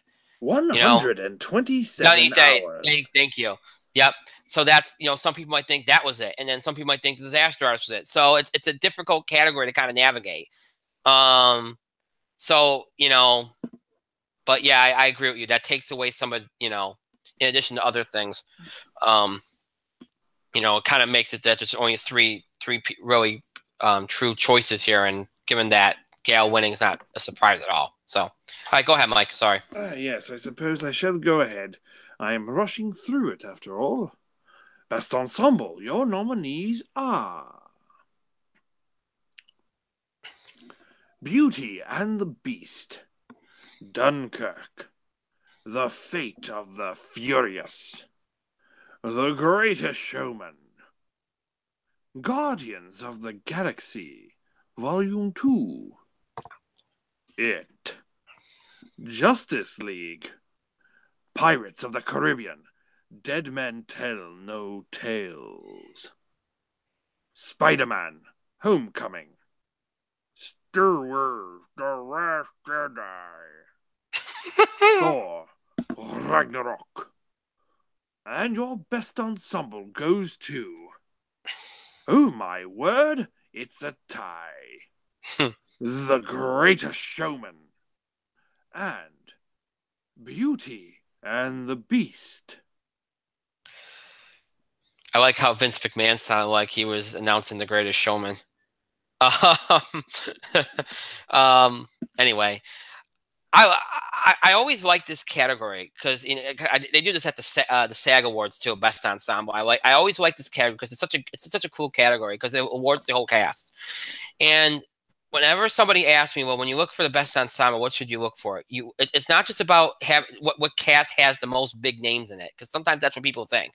No, it's about the cast that works together. Because I've seen some cast that have relatively unknown actors, and it ends up being the best ensemble I saw that year because they just work so well together. The dynamics are fun, the way they work off each other, the chemistry on screen. That's the important part of it. That's really what it's about. And when you look at these, that's why we always have that's why we make it so you have 10 nominees in this category, because there's always so many great casts in a year. It's a difficult choice because, again, it's so subjective what people think is, what works on screen, who had the best performances collectively, who worked the best together, chemistry, all that stuff. It's so subjective, but that's what makes this fun. This is a tough category because all of these casts, even Justice League, and I know that movie's been panned, but even Justice League, the cast really worked well together. I don't argue with these two choices. I really don't. I think, Beauty and the Beast had a great cast that worked very well together. There was great chemistry on screen. Greatest Showman, if you've seen that movie, they had a stellar cast that worked. So much that movie was the way it was because of the emotion and the connectivity of the cast. So that's, again, I don't mind that choice. I would say, too, other than those two choices, Guardians of the Galaxy, It. And I would also say Star Wars were the other choices that I would have looked at, because I thought they had that same kind of the same kind of merits. But not bad, good choices. Mike, anything to add? While I wholeheartedly disagree on Star Wars: The Last Jedi, I do think most of these movies do make a good case for best ensemble. You forgot Pirates of the Caribbean, Dead Men Tell No Tales. You forgot Spider-Man, Homecoming. You forgot Thor, Ragnarok. All of these are worthy of the award, although I do think that Guardians of the Galaxy probably should have snuck in here as well. That being said, I believe the next category is your. It is. And before we get to that, we are now closing. We made it. I was worried that we were going to get through the entire awards before we close the voting. The voting for the live voted awards is over. So no more submissions will be accepted. The voting has already been. I mean, they've been counting along the way because they have to. Otherwise, we never get it done. So, but the vote, we're not accepting any more votes. So the voting for the live awards has closed. So the live voted awards. Wow, I can't talk tonight. Wow, live award voting has closed. There will be no more submissions accepted. There we go. So again, they've been counting along the way as submissions have been coming in. So we will announce the winners of those awards right before the biggest award of the night, Best Picture, in a little bit. So, all right. So the voting for that has closed. Now we go on to the big awards of the night. The overall awards. You know, we've had genre awards, we've had some technical awards. Now we get to the big awards. You know, supporting actors, writing, directing, lead actor, lead actress, best picture, all those coming up right now here. You know, and again, this is sometimes repetitive. A lot of the nominees you've seen earlier tonight will be in here. Sometimes you have repeat winners and sometimes you don't. So it's the way it goes. But these are the big ones. These are the overall like acting awards, the big awards. So all right, here we go. First up, Outstanding Supporting Actress. The nominees are Cate Blanchett as Hela, Thor Ragnarok. Mary J. Blige as Florence Jackson, Mudbound. Laura Dern as Vice Admiral Amilyn Hodo, Star Wars The Last Jedi. Carrie Fisher as General Leia Organa, Star Wars The Last Jedi. Karen Gillan as Nebula, Guardians of the Galaxy Volume 2. Holly Hunter as Beth Gardner, The Big Sick. Daphne Keane as Laura X-23, Logan. Pom Klementieff as Mantis, Guardians of the Galaxy Volume 2. Laurie Metcalf as Marion McPherson, Lady Bird. Octavia Spencer as Zelda Fuller, The Shape of Water. Kelly Marie Tran as Rose Tico, Star Wars The Last Jedi. And the In the Spotlight Award for Outstanding Supporting Actress goes to Laurie Metcalf as Marion McPherson, Lady Bird. Now, Outstanding Supporting Actor. The nominees are Dave Bautista as Drax, Guardians of the Galaxy Volume 2. Willem Dafoe as Bobby Hicks, The Florida Project. Adam Driver as Kylo Ren, Star Wars The Last Jedi. Dave Franco as Greg Sestero, The Disaster Artist. Armie Hammer as Oliver, Call Me By Your Name. Mark Hamill as Luke Skywalker, Star Wars The Last Jedi. Richard Jenkins as Giles, The Shape of Water. Kevin Kline as Maurice, Beauty and the Beast. Sam Rockwell as Officer Jason Dixon, 3 Billboards Outside Ebbing, Missouri. Michael Rooker as Yondu, Guardians of the Galaxy Volume 2. Mark Ruffalo as Bruce Banner, the Hulk, Thor Ragnarok. And Patrick Stewart as Charles Xavier, Logan. And the In the Spotlight Award for Outstanding Supporting Actor goes to Patrick Stewart as Charles Xavier, Logan. So Patrick Stewart and Laurie Metcalf are your winners. Mike, any thoughts?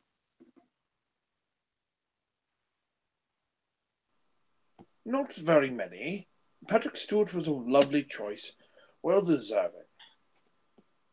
I am completely shocked that Laurie Metcalf won Supporting Actress. Not because she didn't deserve it. Great performance. Thought maybe she might have won the drama category. That's why I mean, again, though, it surprised me even seeing Mary J. Blige win earlier because, again, I didn't know they had the support. And same thing with Laurie Metcalf. These movies weren't seen by as many people. They're just getting seen now because they get awards notoriety. So I'm shocked, and I'm not saying it's not deserved. I'm really truly shocked. Very shocking choice, not a bad choice at all. Patrick Stewart, I kind of thought would win earlier, but Willem Dafoe won. It kind of went in reverse for me because I thought Willem Dafoe would win the big one or Sam Rockwell, because Sam Rockwell's been cleaning up on the award circuit, even though the movie's something that a lot of people don't like. He's been doing very, very well. So, you know, earlier when I saw Willem Dafoe, and I'm like, well, maybe Sam Rockwell's going to win Outstanding Supporting Actor. Well, that didn't happen. Sam Rockwell got completely shut out tonight. Willem Dafoe won earlier, and Patrick Stewart wins this one, when I thought earlier it would be a flip. So, interesting, but very good choice, because I think next to Willem Dafoe, Patrick Stewart gave the best supporting actor performance of the year. So I think that's a really good choice, especially in light of his career winding down. He's kind of stepping away from things. I think this is great, a great choice in Patrick Stewart. So, all right, next up is Outstanding Writing. The nominees are Call Me By Your Name, Dunkirk, Get Out, Lady Bird, Logan, The Post, The Shape of Water, Spider-Man Homecoming, Star Wars The Last Jedi, Wonder Woman. And the In the Spotlight Award for Outstanding Writing goes to a tie. The first winner, Get Out. The second winner, Logan. Mike, your thoughts? You know, my thoughts are I'm trying to look up these 205 live results. And then you keep throwing it to me, and I have to say, while I haven't seen Get Out, I've seen several lovely, lovely things about the movie. I'm never going to watch it though. But Logan winning, inspired choice. It's starting to surprise me a little bit how little Shape of Water is winning. You know, other than Sally Hawkins, and the movie won drama film earlier in a tie, but it's starting to, and really interesting that Logan wins here, and I think it's a good choice. Well, and having seen these movies, I think Get Out, Logan, were probably the two best written movies of the bunch, in my mind, and maybe Call Me by Your Name. I mean, I'm not. That's a knock on these other movies, but in terms of like the scripts and some of the interesting things that they did, I think those were the best. So I think this is a very, these are two very good choices. And again, you know, I'm not much for having. I'm pleasantly surprised we don't have more ties than we've had. We've had quite a few, but we haven't had as many as we've had in some years past. But this is one tie I don't mind. I think this is a good choice. I mean, I haven't had minded much of the ties tonight. I think a lot of the choices were right, but yeah, there's two good choices here. Two good choices here. All right, before I throw to Mike for 3 awards here, and his Wade Barrett Award for Excellence and Quality, I have the chance to give out my award that I give out here, both at the Film Awards and the TV Awards. It's called the Standing Ovation Award. The Standing Ovation Award is awarded to an actor, actress, a film, director, what have you, that I believe has been under-recognized, underappreciated, doesn't get the recognition or notoriety it deserves, or he or she deserves. You know, when we first started doing these awards, I had stricter criteria for this. I used to be like, well, they couldn't have won an award. They could have been nominated. Maybe they've been only nominated once or twice, but they couldn't have won an award. Then I kind of changed it and said, well, it might be somebody that has won maybe 1 award or 2. I mean, it's just somebody that chronically gets overlooked. And sometimes you can win an award, you can win an Emmy, you can win an Oscar, but you can still be criminally overlooked. You might only won that 1 Oscar or that 1 Emmy, you know? So I kind of opened it up a little bit to give me more options, because options were limited. You know, normally when I do this, whether it's the Film Awards or the TV Awards, normally going into the process, when we start the process a month or so, or 2 months, or whatever, how long we do before the awards, I don't even have to think about it. I already know who I'm going to choose. That's usually what happens, you know, going in. I'm like, I already know. There's no thought process to it, and then I just reveal it on awards night. Honestly, this is the first time that I had no clue who I was going to give it to this year. And as we approached the awards tonight, I still didn't have a clue.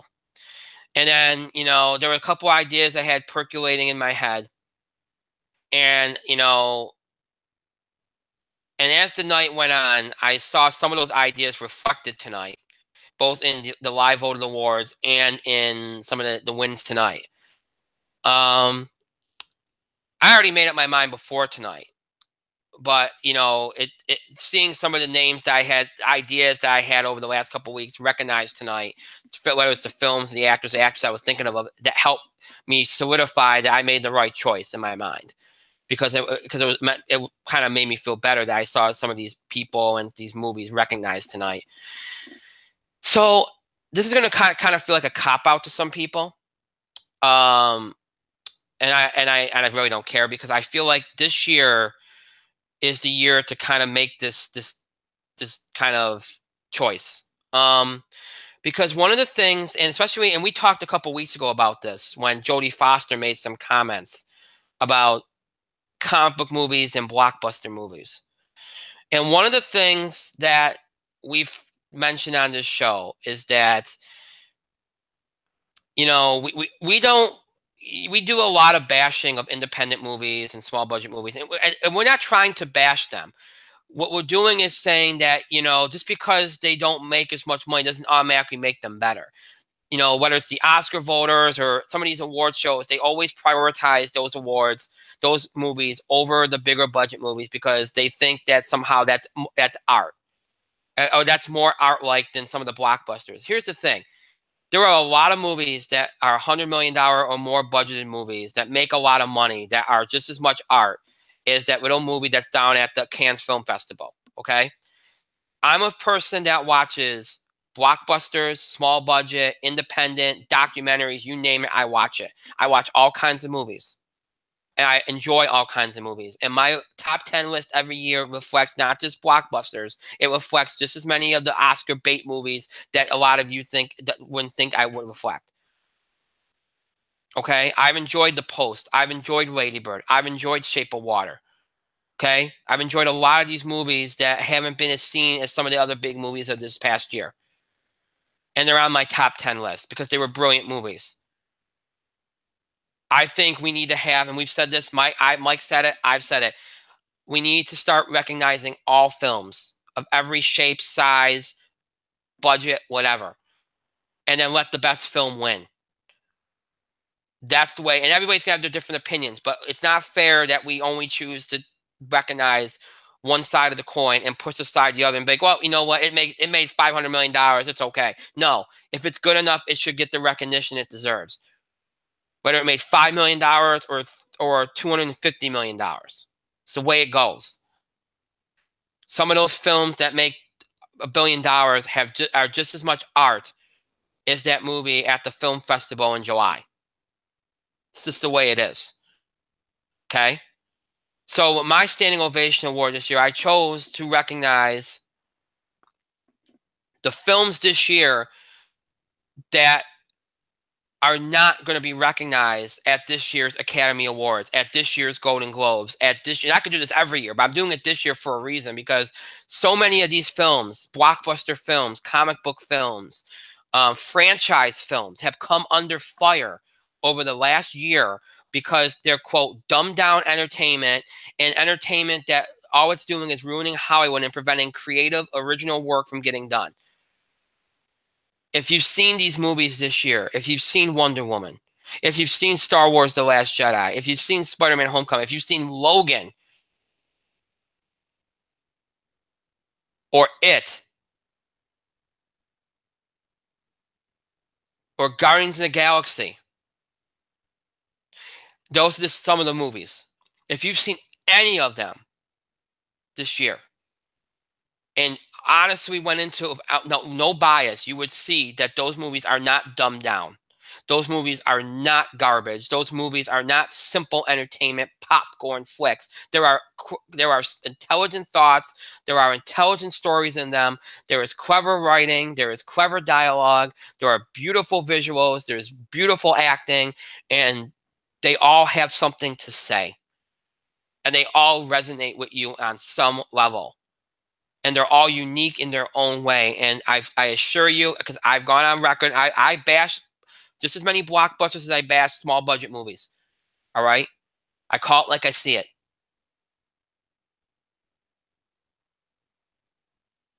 It's just a shame that people don't open their eyes and truthfully see some things the way they are. You don't have to like the movie, but don't underrepresent the movie. Don't misrepresent the movie. So I want to recognize the movies that should be recognized during this award season that aren't. The Beauty and the Beasts, the Logans, the Guardians of the Galaxies, Star Wars, Wonder Woman, Blade Runner, Baby Driver.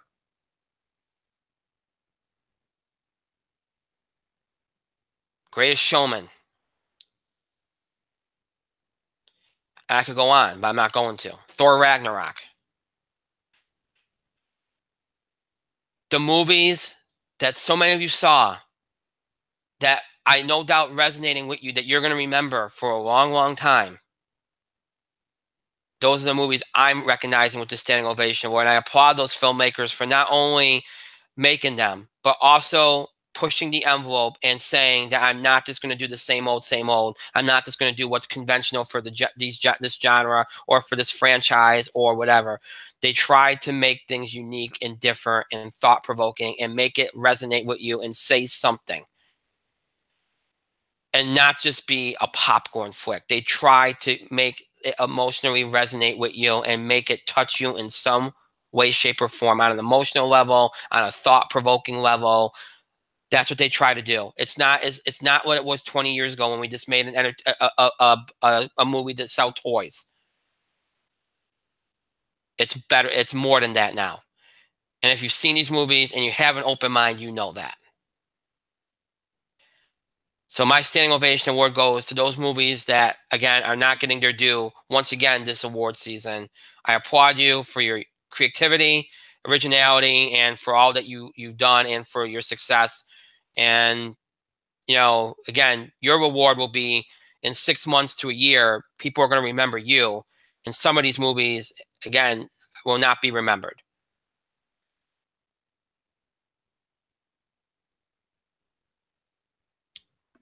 That's my standing ovation award. Mike, you got the next few. Go ahead. Oh my, all right, where am I? Outstanding Director, I suppose. All right, let's do that. Bill, Outstanding Director, your nominees are, in spoilers, the first one is Bill Condon, Beauty and the Beast. Guillermo del Toro, The Shape of Water.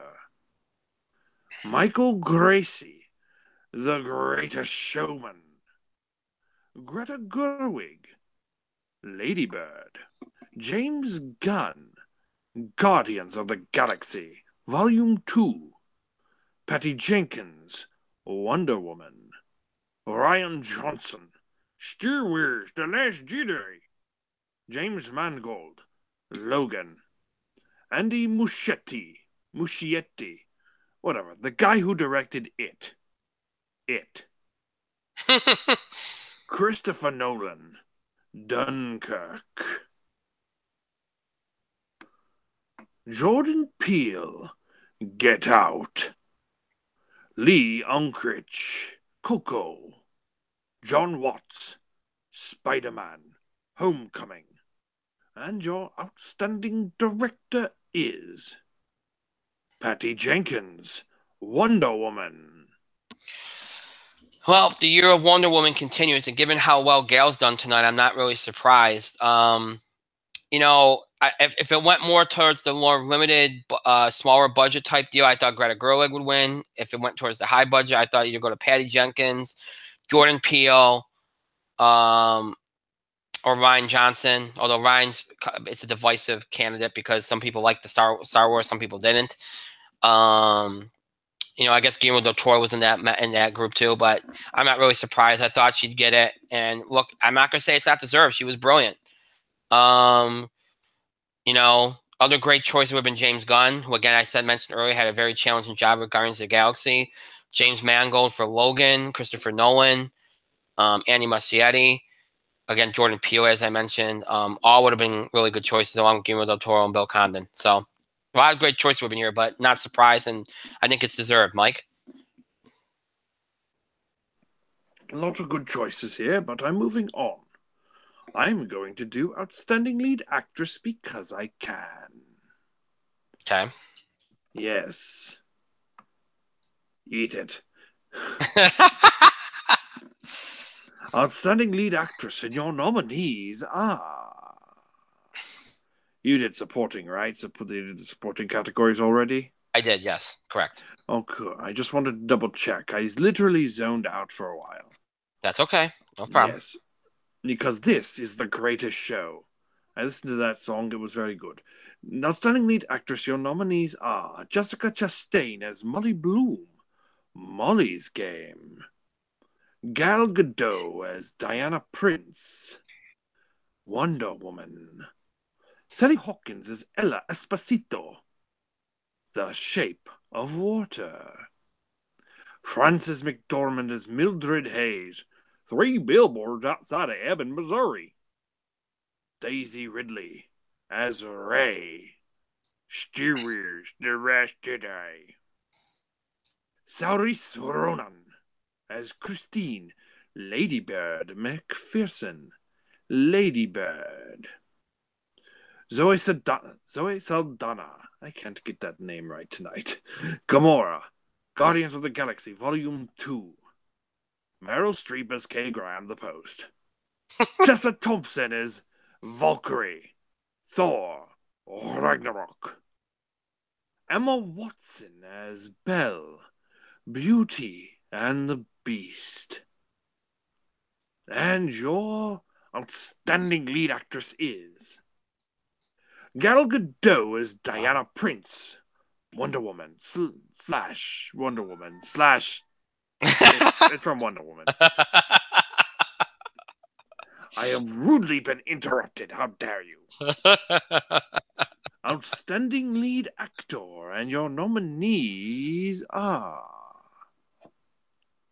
Timothy Chalamet as Elio Perlman, Call Me by Your Name, James Franco as Tommy Wiseau, the Disaster Artist, Tom Hanks as Ben Bradley, The Post, Tom Holland as Peter Parker slash Spider-Man, Homecoming, Hugh Jackman as Logan slash Wolverine, Logan, Hugh Jackman as P.T. Barnum, This is the Greatest Show, men,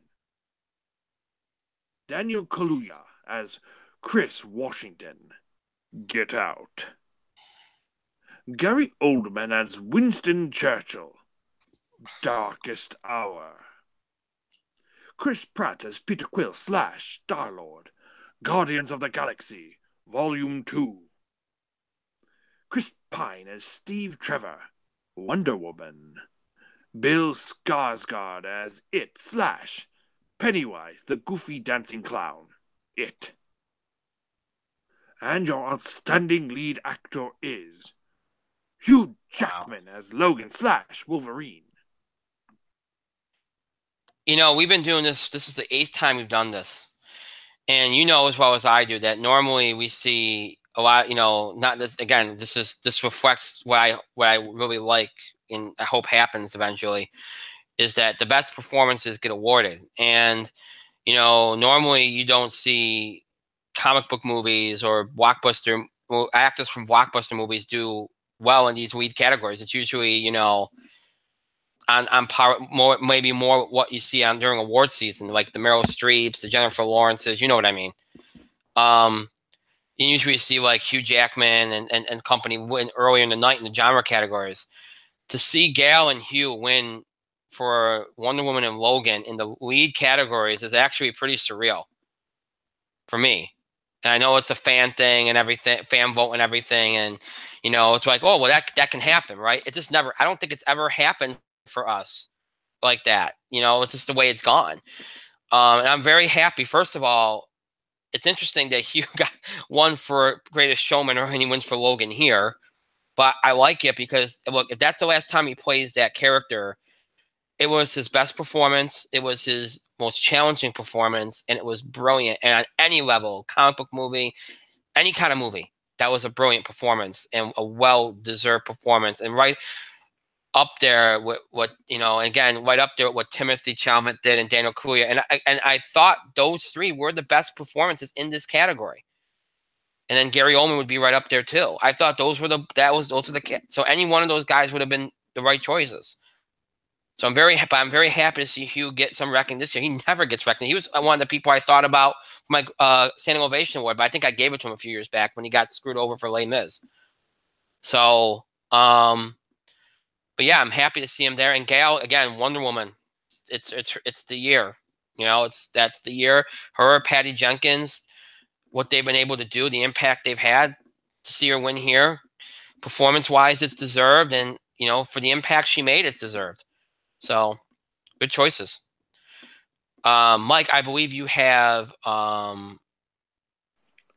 wait, we already talked about directing, so yeah, we already did that. I believe you have your special award to give out too. I do believe I do as well. Okay. So, shush. It is time for the Wade Barrett Award of Excellence and Quality. This award, of course, is named after former WWE star and current actor/wrestler Wade Barrett, or Stu Bennett is his real name, celebrating what I think is of excellence and quality in movies that I have seen. And I have listed, I have listed several movies, let's say about 12. And then I will tell you what I think, because this is always a tie. It's always a tie. So I'll tell you the 3 movies to win the Wade Barrett Award of Excellence and Quality that I thought were of the highest excellence and highest quality. Your nominees are... I'm going to start with a swerve. Molly's Game. Logan. Thor Ragnarok. And I'm going to introduce a lesser-known movie. Professor Marston and the Wonder Woman. Yes. Also, Wonder Woman. The Disaster Artist. Beauty and the Beast. Lego Batman. Spider-Man. Homecoming. Guardians of the Galaxy. Volume 2. Jumanji. Welcome to the Jungle. Pirates of the Caribbean. Dead Men Tell No Tales. And the Wade Barrett Award goes to these 3 movies. They are, as you could say, the nexus of excellence and quality this year, in my opinion. We have no Heath Slaters here. The first one, Pirates of the Caribbean, Dead Men Tell No Tales. Number 2, Beauty and the Beast. And number 3, Guardians of the Galaxy Volume 2. All of these movies impacted me on some level this year. Especially Guardians of the Galaxy impacted me on several levels. An emotional level, a comedic level, an action level. It was truly a complete movie.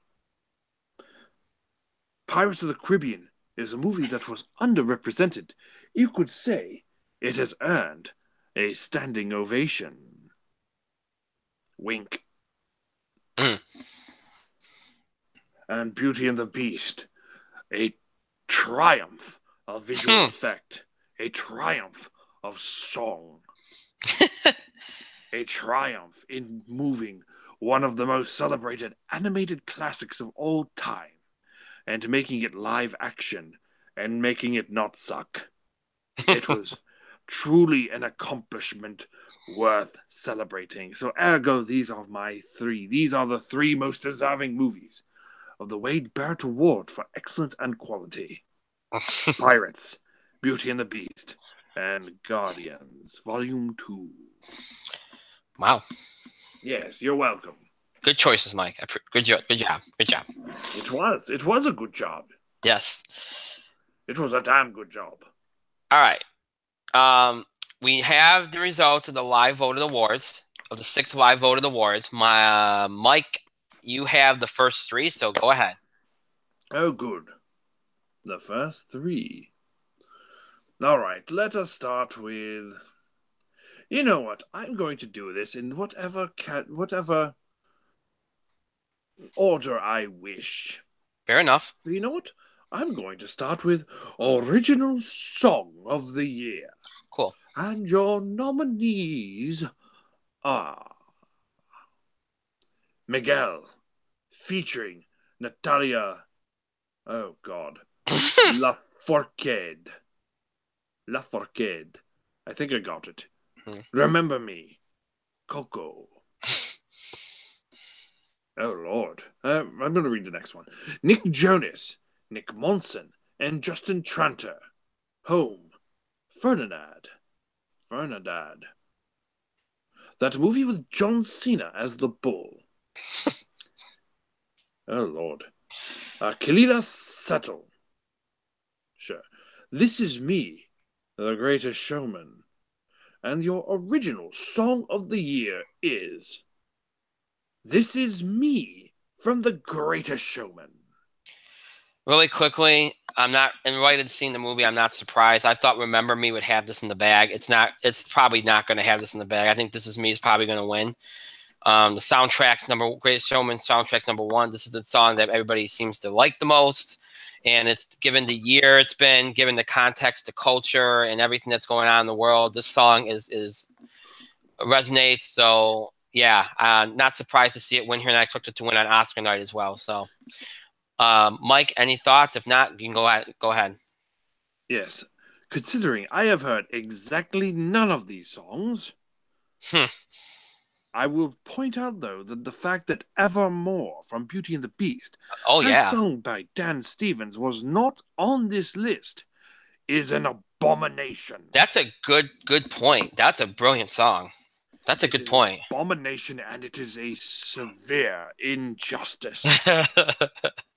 Another reason why Beauty and the Beast is a winner of the Wade Barrett Award of Excellence in Quality. I blame you for not putting this on. I blame you. Sure. Okay, let's do that.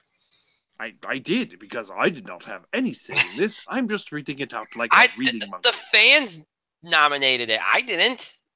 Ooh-ee, ooh-ah. I'm just reading it out, damn it. Okay, go ahead. Let's go ahead. You know what? I'm going to move on to Studio of the Year. Your nominees are Sony, Fox, Disney.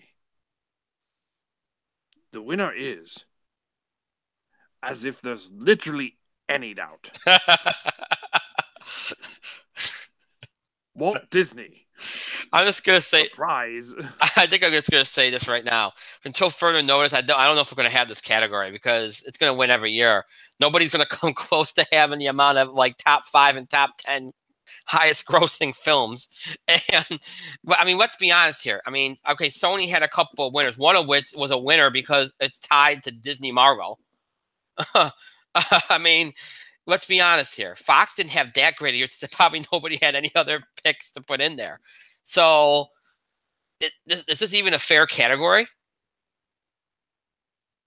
I mean, it's the right choice. It's the only choice. So, okay, move on. Let's go, Mike.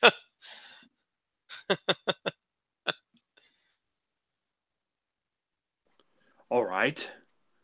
Cinematic Moment of the Year. And your nominees are The Big Reveal, otherwise known as The Ending. Pretty much. Get Out. Luke's Last Stand. Star Wars: The Last Jedi. No Man's Land. Wonder Woman. Your cinematic moment of the year. No Man's Land. Wonder Woman. From the minute, this is the first, usually obviously we have Cinematic Moment of the Year every year in the live vote awards, but this year I kind of knew, like even before I saw the nominees, I knew this was going to win. I just knew. It's the most iconic scene of the year in any film. It's believe it or not, they're not going to even have that. It was going to be deleted from the film, which it's unconscionable that it was going to be. It's such an inspiring scene, a beautifully filmed scene, and such an important scene. And it doesn't matter who the nominees were. And from what I understand, and this was even close, which I didn't think it would be. It's again the right choice and no surprise at all. Mike, any thoughts? I feel like several major moments were not nominated this year. I feel like the big dancing scene, the ballroom scene in Beauty and the Beast could have been nominated. Yeah. I feel like the chain from Guardians of the Galaxy Volume 2, the one where Peter and Ego fight, and the chain plays in the background, which was an emotionally powerful moment, I feel, was very underrepresented in this category. Although No Man's Land was a very good choice, I do feel like for me personally, it was certainly not the cinematic moment of the year, but I suppose people are welcome to their opinion. It's so weird that I forgot the ballroom scene. Yes, it's so weird how you forget lots of different scenes as well. Okay, I'm not the one that decided these nominees, so get over it. I just said I forgot about. I suppose I am over it. Let me inform you of another scene that was maybe very powerful.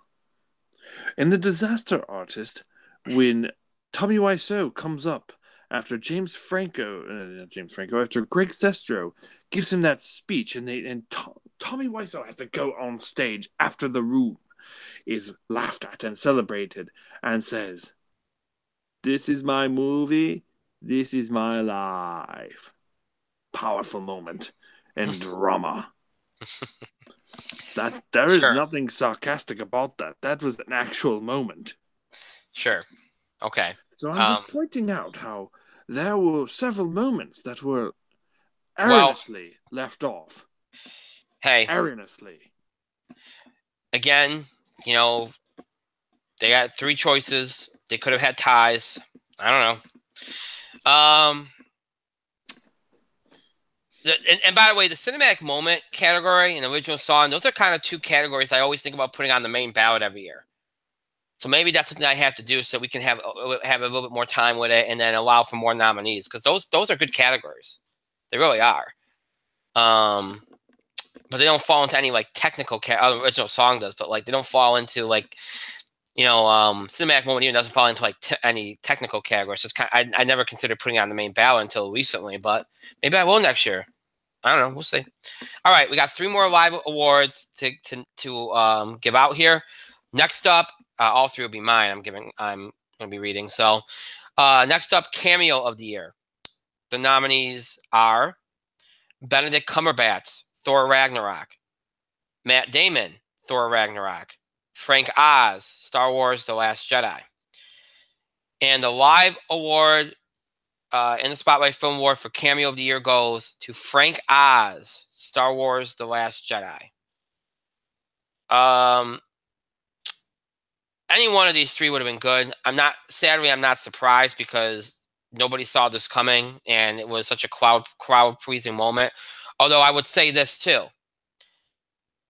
Doctor Strange, Benedict Cumberbatch, and Matt Damon both have some of the best scenes in Thor Ragnarok and some of the funniest scenes in Thor Ragnarok. So you really, again, even though I know this Frank Oz is Yoda is an iconic, that's a spoiler, so sorry. But as Frank Oz as Yoda is iconic and it was such a big, important scene, I don't diminish the other 2. Those 2 actors were brilliant in Thor in their limited time. So, but Mike, any thoughts? Yes. I feel like this was possibly another one that was gotten wrong, but the correct choice was not up.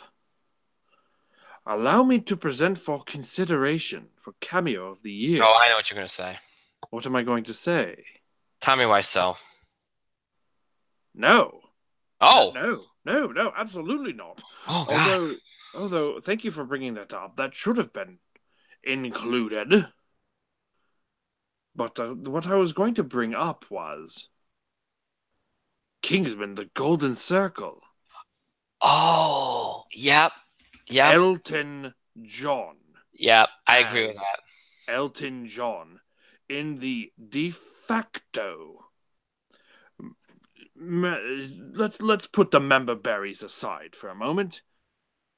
Elton John as Elton John in Kingsman was easily the best cameo of the year. Yeah. Yeah. So, I So feel good. like this was also wrong. We have not had, other than Studio of the Year. I mean, come on. That one was an obvious one.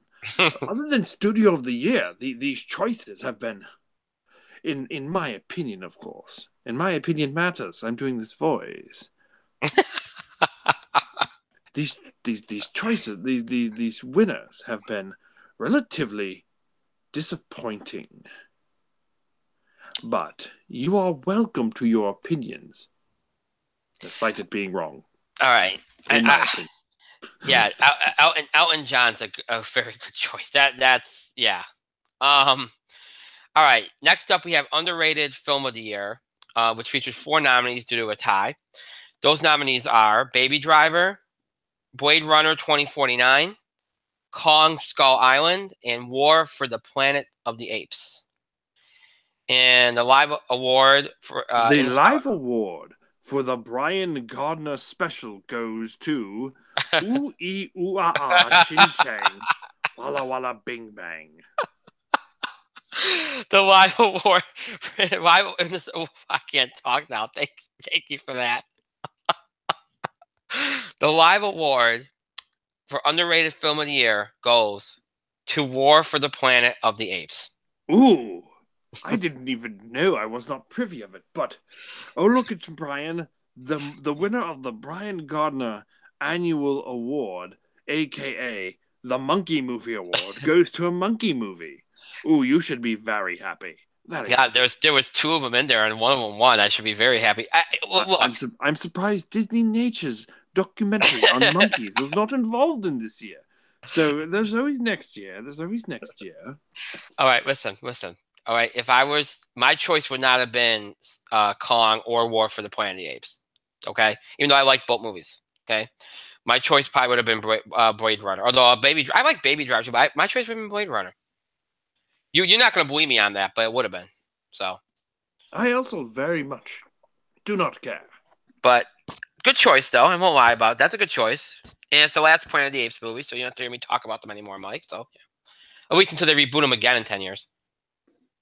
But, Anyway, one more live award to give out, and this is underrated actor, actress, and cast of the year.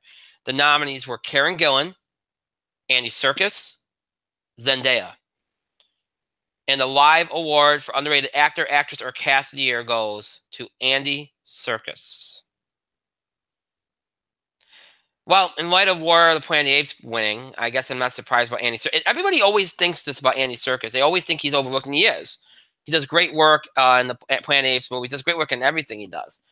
I got this. First of all, let me just say this. I didn't get the chance to say this earlier when we read the nominees. I thought these were 3 really good nominees. Zendaya was great in Spider-Man: The Greatest Showman. Karen Gillan was great as Nebula. Has been great as Nebula, and in Jumanji. I haven't seen her yet, but I heard she was great. I will say this though, and Mike, maybe you'll agree with me. I said this on the night that the nominees came out for the awards, our awards. I thought Michael Keaton got criminally overlooked for Spider-Man: Homecoming, and I thought maybe he'd hit the live awards list in this category, and he didn't. Look, that's an oversight. Now also criminally underlooked for this one. Yeah, so I thought that was an oversight. I like the Andy Serkis choice. I like these nominees, but I would have liked to see Michael Keaton somewhere. Because he was probably one of the strengths of that movie, Michael Keaton. So, but any thoughts, Mike? Move on. Okay. All right. So those are the live awards. So good. Again, those are the awards you voted for better or worse. With the exception of Disney and No Man's Land, I would say the three that Mike read I thought were good. Other than that, I mean, Frank Gaza wasn't surprised. I don't mind that Mike hates who won, but I don't mind what you guys chose. So guys and girls chose, so whatever. But thank you for all those that participated in both deciding those nominees and also helping to decide those winners tonight. So thank you. Even though Mike's unhappy.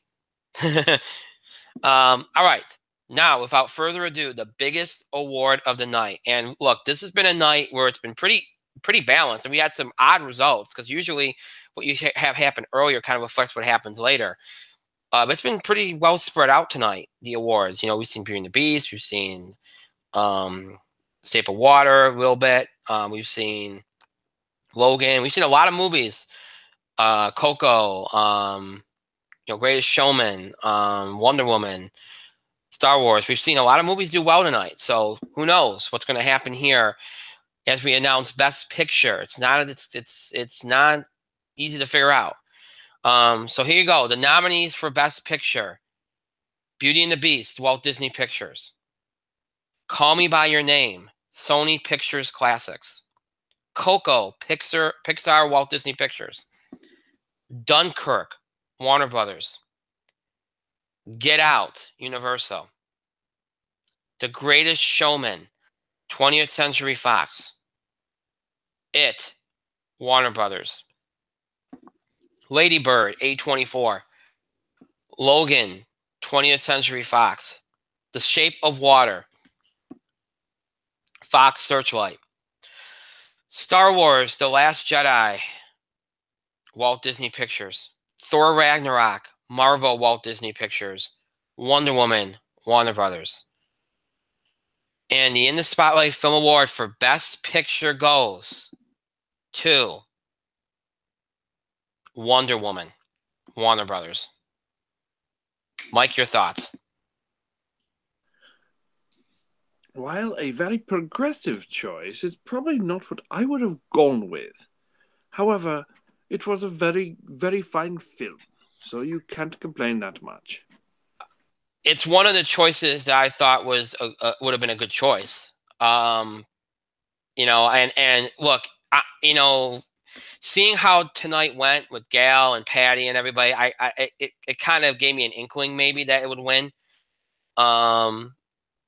It kind of did.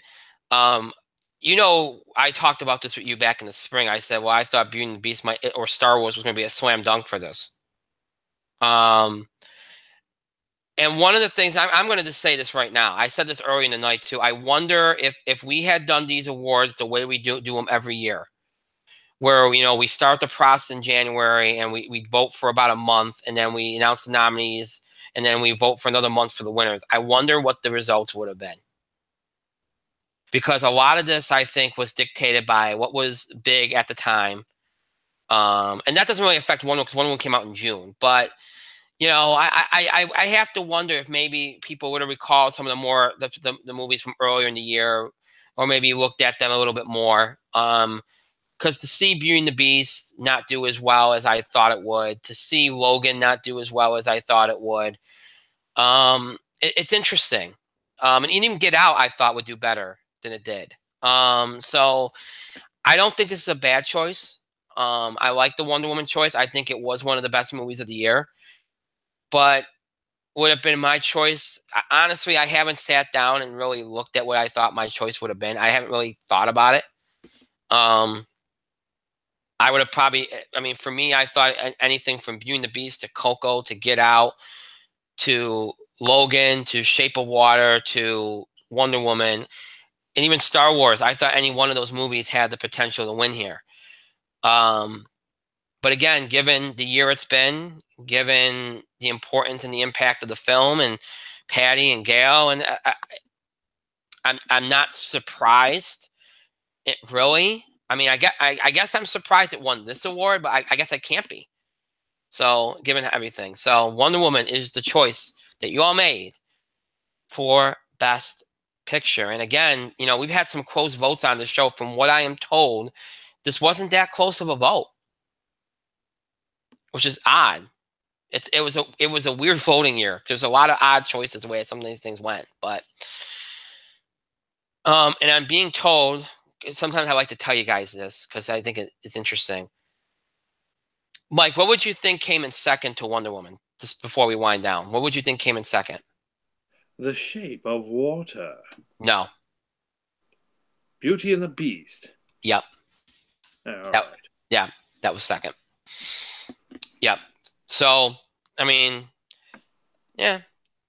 And I guess Star Wars was fourth. So again, that was a divisive movie.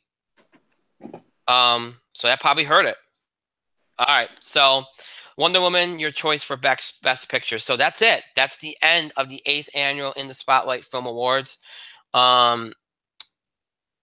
So first off, I want to thank everyone that participated in some way, shape, or form. Whether you helped whether you were helping to decide the nominees and the winners, or you helped us with deciding the nominees or the winners of the live voted awards. Our awards council that helped to tabulate the results and worked so hard to get this done in such a quick fashion over these last couple of weeks. Thank you to you as well. To all those that watched and listened, to my co-host Mike, to everybody that was involved in some way, shape, or form, thank you for making this another successful year. You know, sometimes we sit here and we don't necessarily agree with the choices, but this is the system, this is the way we do it. I feel bad that we kind of had to do it the way we had to do it this year and kind of do it very quickly and do it in a short period of time. Because I do think that might have had an impact, but you know what? You have to do it the way you have to do it, and it's the way it is. But I still think for the most part, they were good winners, good nominees, and I'm pleased with it. And I think we did a good job of recognizing the best in film for 2017, much better than any of these award shows did. So kudos to all of you for all you did, and good job. So with that being said, that is it for tonight. As always, the show might be over. It's not me have to stop interacting, contributing to our show. Continue to have your voice heard. Send us your feedback, questions, opinions, reactions, things we talked about on the show, things we said, anything we did on the show, breaking news or topic ideas related to sports, entertainment, or wrestling you want us to cover. You know, just general reactions, questions about the show and the scheduling of the show. Any of these things you can do by email, Facebook, and Twitter. You can email us itspotlight411@gmail.com. You can also follow us and tweet us at itspotlight411. Please remember to use the hashtag itspotlight411 for anything tweet regarding our show. And for any comments on the Film Awards, you can use hashtag #ITSFilmAwards to help, you know, keep things organized, among other things. So if you want to use that, you can use that still too, even though the Film Awards are over. You can also find us on Facebook. To search for In the Spotlight 411 on Facebook, and then make sure that you like our fan page once you're on it. We encourage you to follow us on Facebook and Twitter for the latest information about the show and to interact with us. So any information on scheduling or any other big news related to the show. And of course, again, you can interact with us. We also post random things on there as well. So to have access to all that and more, make sure that you follow us on Facebook and Twitter. On Twitter, search for at In the Spotlight 411. Again, it's at In the Spotlight 411. Then make sure that you follow us on there. And then, of course, you can find us on Facebook. Just search In the Spotlight 411. And then make sure that you like our fan page, and then you'll be able to interact with us and follow us and get access to all that and more. You have two ways to keep up with the show and look back at classic episodes. You can either stream us anytime on Google Plus and YouTube. Just search In the Spotlight 411 on Google Plus and YouTube. And when you do, you'll have access to every episode we've ever produced for Google Plus and YouTube. It's every episode from mid-October 2015 all the way up to tonight's current episode. Those episodes are available for you to stream anytime you want. Just head over to Google Plus and YouTube, and just head over to Google Plus and YouTube and search for In the Spotlight 411. You'll be able to stream those episodes, including tonight's. If streaming's not your thing, maybe you prefer to listen to us on the go, maybe instant older episodes of the show. If any of that applies, you can check us out on our main host sites, Podbean and iTunes.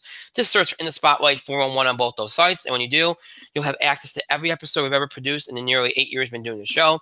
So everything from our original Blog Talk Radio run from October 2010 to January 2011, everything from our Talk Shoe run from January 2011 all the way up to mid-October of 2015, and all of our Google Plus and YouTube episodes from mid-October 2015, all the way up to tonight's current episode.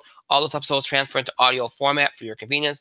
Every episode we've ever done in audio format for your convenience, available for you to listen to anytime you want. In order from the most recent episode, that being tonight, all the way to the oldest, way back in October 2010.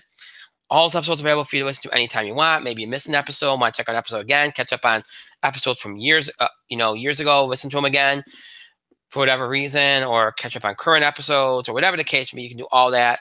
Just generally listen to us on the go. You can do all that and more on Podbean and iTunes. Just search for In the Spotlight 411 again on Podbean and iTunes. Again, just search for In the Spotlight 411 on Podbean and iTunes. So Google Plus, YouTube, Podbean, iTunes. Again, Google Plus, YouTube, Podbean, iTunes. Your ways to keep up the show and look back at Class Guys. On Google Plus, YouTube, Podbean, iTunes. Your ways to keep up the show and look back at Class Guys. So just search for In the Spotlight 411.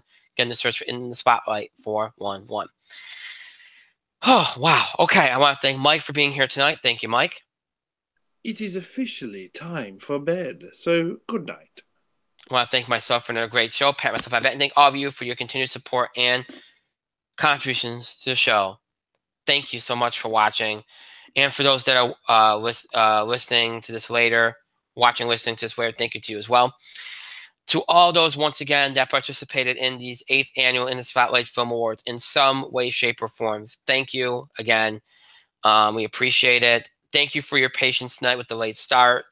And this is the last award show we're going to do until the fall. We're going to have a little bit of a longer, usually these things are kind of like 6 months apart, but because we did the Film Awards a little earlier, we're going to have a little bit of a, more of a space in between because the TV Awards won't be till September, but but we will do them, so don't fret. But this vast award show we'll do for a while, so it is what it is.